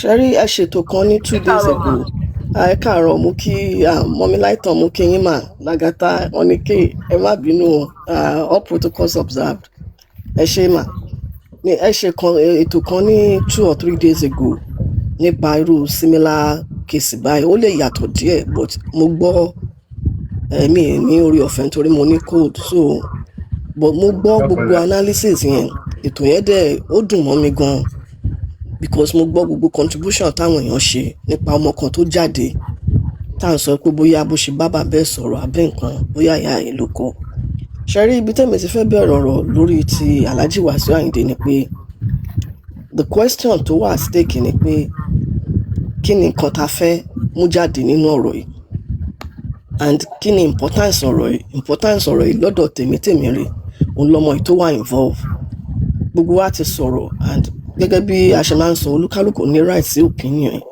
ó lè máa tẹ́ wa lọ́rùn gbà míì because tá bá ti rí àwọn contemporary issue báyìí ó máa ń wà controversial bójú tó olúkálùkù dẹ̀ ṣe fi wò ó yàtọ̀ but tó bẹ́ẹ̀ jù bẹ́ẹ̀ lọ bóyá níjọ́ míì tá bá tún lórí ọ̀fẹ́ tá bá tún fẹ́ lórí ọ̀fẹ́ láti discuss issue yìí a lè address both men and women ní irú circumstances báyìí ìyẹn àwọn obìnrin àti àwọn ọkùnrin but ibi tẹ́mi ti fẹ́ wò ni pé ọmọ tó wà involve yìí ibi tẹ́mi ti fẹ́ wò nìyẹn because tá bá bẹ̀rẹ̀ sí ní sọ nípa obìnrin àbí ọkùnrin tọ́jọ́ bára wọn lájọṣepọ̀ àní kúrò ń bẹ̀ àdẹ̀ní lè focus lórí kí ni reason tí obìnrin yìí fi jáde ọ̀ tó fi lọ interview ẹ̀ ọ̀ ẹni tó sọ pé kó lọ bá ẹnìkan kó lọ sọ̀rọ̀ bóyá Wasiu Ayinde wọn á lè gbọ́ ni pé àwọn tá à ń ṣe tí ó ń ṣẹlẹ̀ yìí àwọn tá à ń ṣe òun ló ń bí gbogbo àwọn issue tá à ń rí nínú society wa lénìí so ibi tí mò ń lọ ni pé tẹ́ bá wo ọmọ tí wọ́n bí yìí gan bí àánú mi ṣe ń ṣe ọmọ yìí tó bẹ́ẹ̀ ló ń dùn mí pé ọmọ yẹn ti ń exhibit àwọn ọ̀wà kan tó jẹ́ pé under normal circumstances kò fìtì age ọmọ yìí kò fìtì àwọn ọmọ tá à ń bí because tẹ́ bá rí bó ṣe ń sọ̀rọ̀ ẹ ti rí pé ọmọ yẹn gan náà ó ti wà in the world bó ṣe ń sound bó ṣe ń sọ̀rọ̀ and sometimes tí a bá rí psychologist tó bá gbọ́mọ yẹn jókòó a lot of things òun ló dítò fún nǹkan tọ́mọ yẹn bó ṣe ń behave ìsọ̀rọ̀ sí because number one she's frustrated that ó ti gbọ́ pé ibi tóun ti wá bàbá òun ọlọ́run kẹ́ bàbá òun but òun ò rí kẹ́yẹn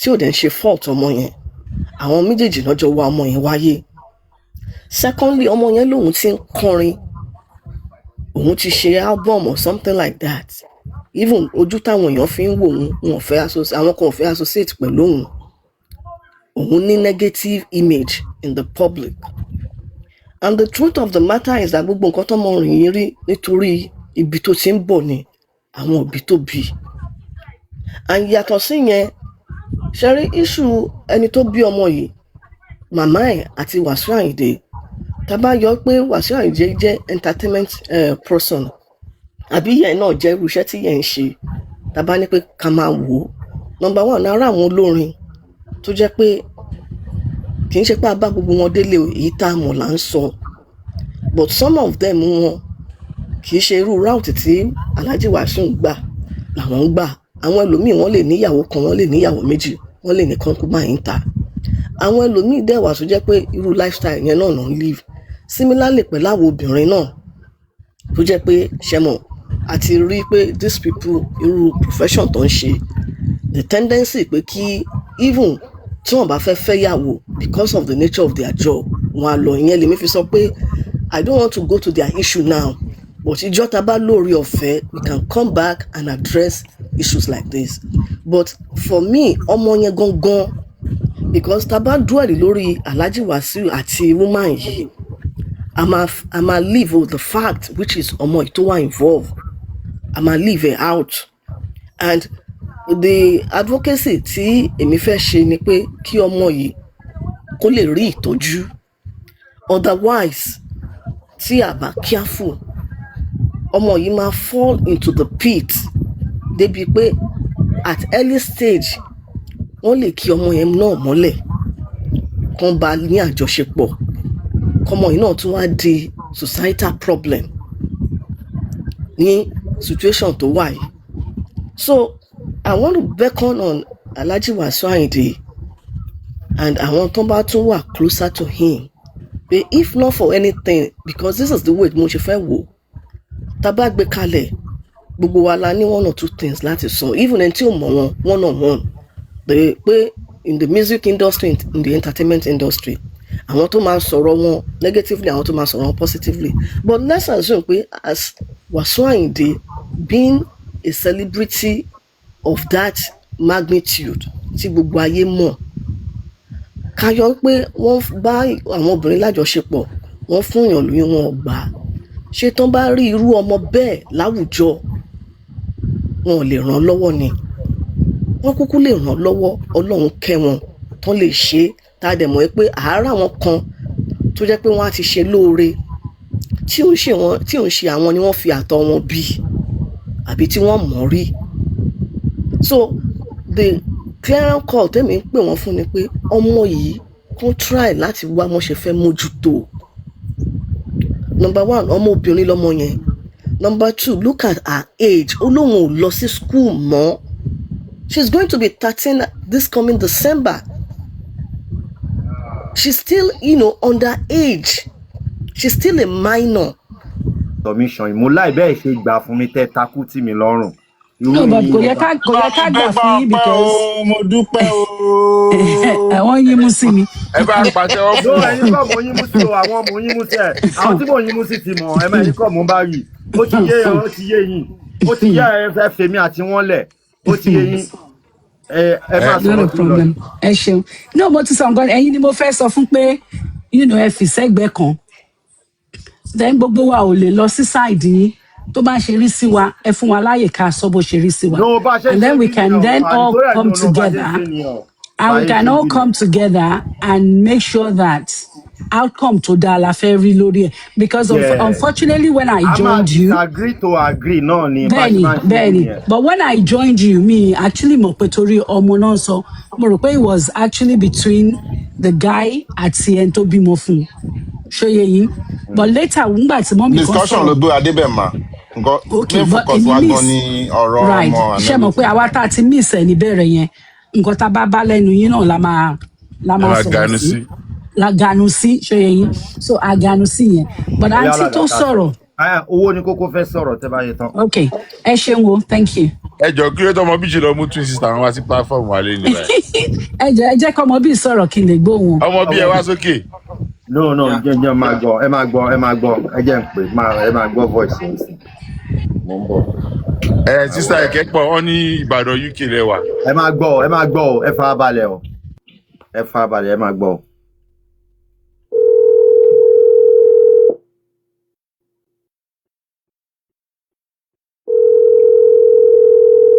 Ọmọ bí ó wà ń bí iṣẹ́ ni. Àwọn bí wà ń bí iṣẹ́. Ọmọ bí. Hello. Kò dábàá yìí náà, wọ́n bí iṣẹ́. Say hello to people, say hello. Quick one. Hello everyone, this is unbelievable, seriously. Ambition ni. Casted. Ambition ni mo jẹ́ yẹn. Ọ̀dẹ̀mọ̀ ni ọ̀fẹ́ sọ̀rọ̀. Ọmọ bí wà ambition ni, ọmọ bí wà ambition. Voice wọn jọra àwọn bùrọ̀dà àti bàjẹ́ ọ̀nà àwọn méjì. Ọmọ bí wà ambition ni. Owó ni kókó yá sọ̀rọ̀. Olórí ẹbí ẹ̀ka yẹn kó ètò. Kí ló ṣẹlẹ̀? Irú voice wo ló gbé wá yìí? Níbo ló ti ń bọ̀? Àná ọ̀rẹ́ mi díẹ̀. Mo kí mo ṣáà sọ pé mo bí bó ṣe everybody mo kí gbogbo ilé. Number one náà gbogbo tọ́pìkì tí a bá gbé wá sórí platform yìí a máa gbé wá láti fi kọ́ra wa lẹ́kọ̀ọ́. That's why tí everybody feel free láti sọ side ọ̀dọ̀ tiẹ̀ n tó bá observe. You understand? Everybody ló l'opinion tiẹ̀. Number one náà lórí tí à ń sọ̀rọ̀ nípa èyí àwọn òbí méjèèjì àti Wasiu àti ìyá ọmọ àwọn méjèèjì ni wọ́n ní fault. Meanwhile àwọn kan ń fo àlàfo tó ń dẹ̀ ń fò yẹn ó mú wọn láti mọ blame woman yìí púpọ̀. àlàfo tó ń fò yẹn ni pé ẹ mọ́ gbàgbé pé ìgbà tó rẹ Wàsíù tí ó máa yẹ kó wà pẹ̀lú ẹ̀ tí Wàsíù ní kí ó máa yẹ dúró ti òun according to them.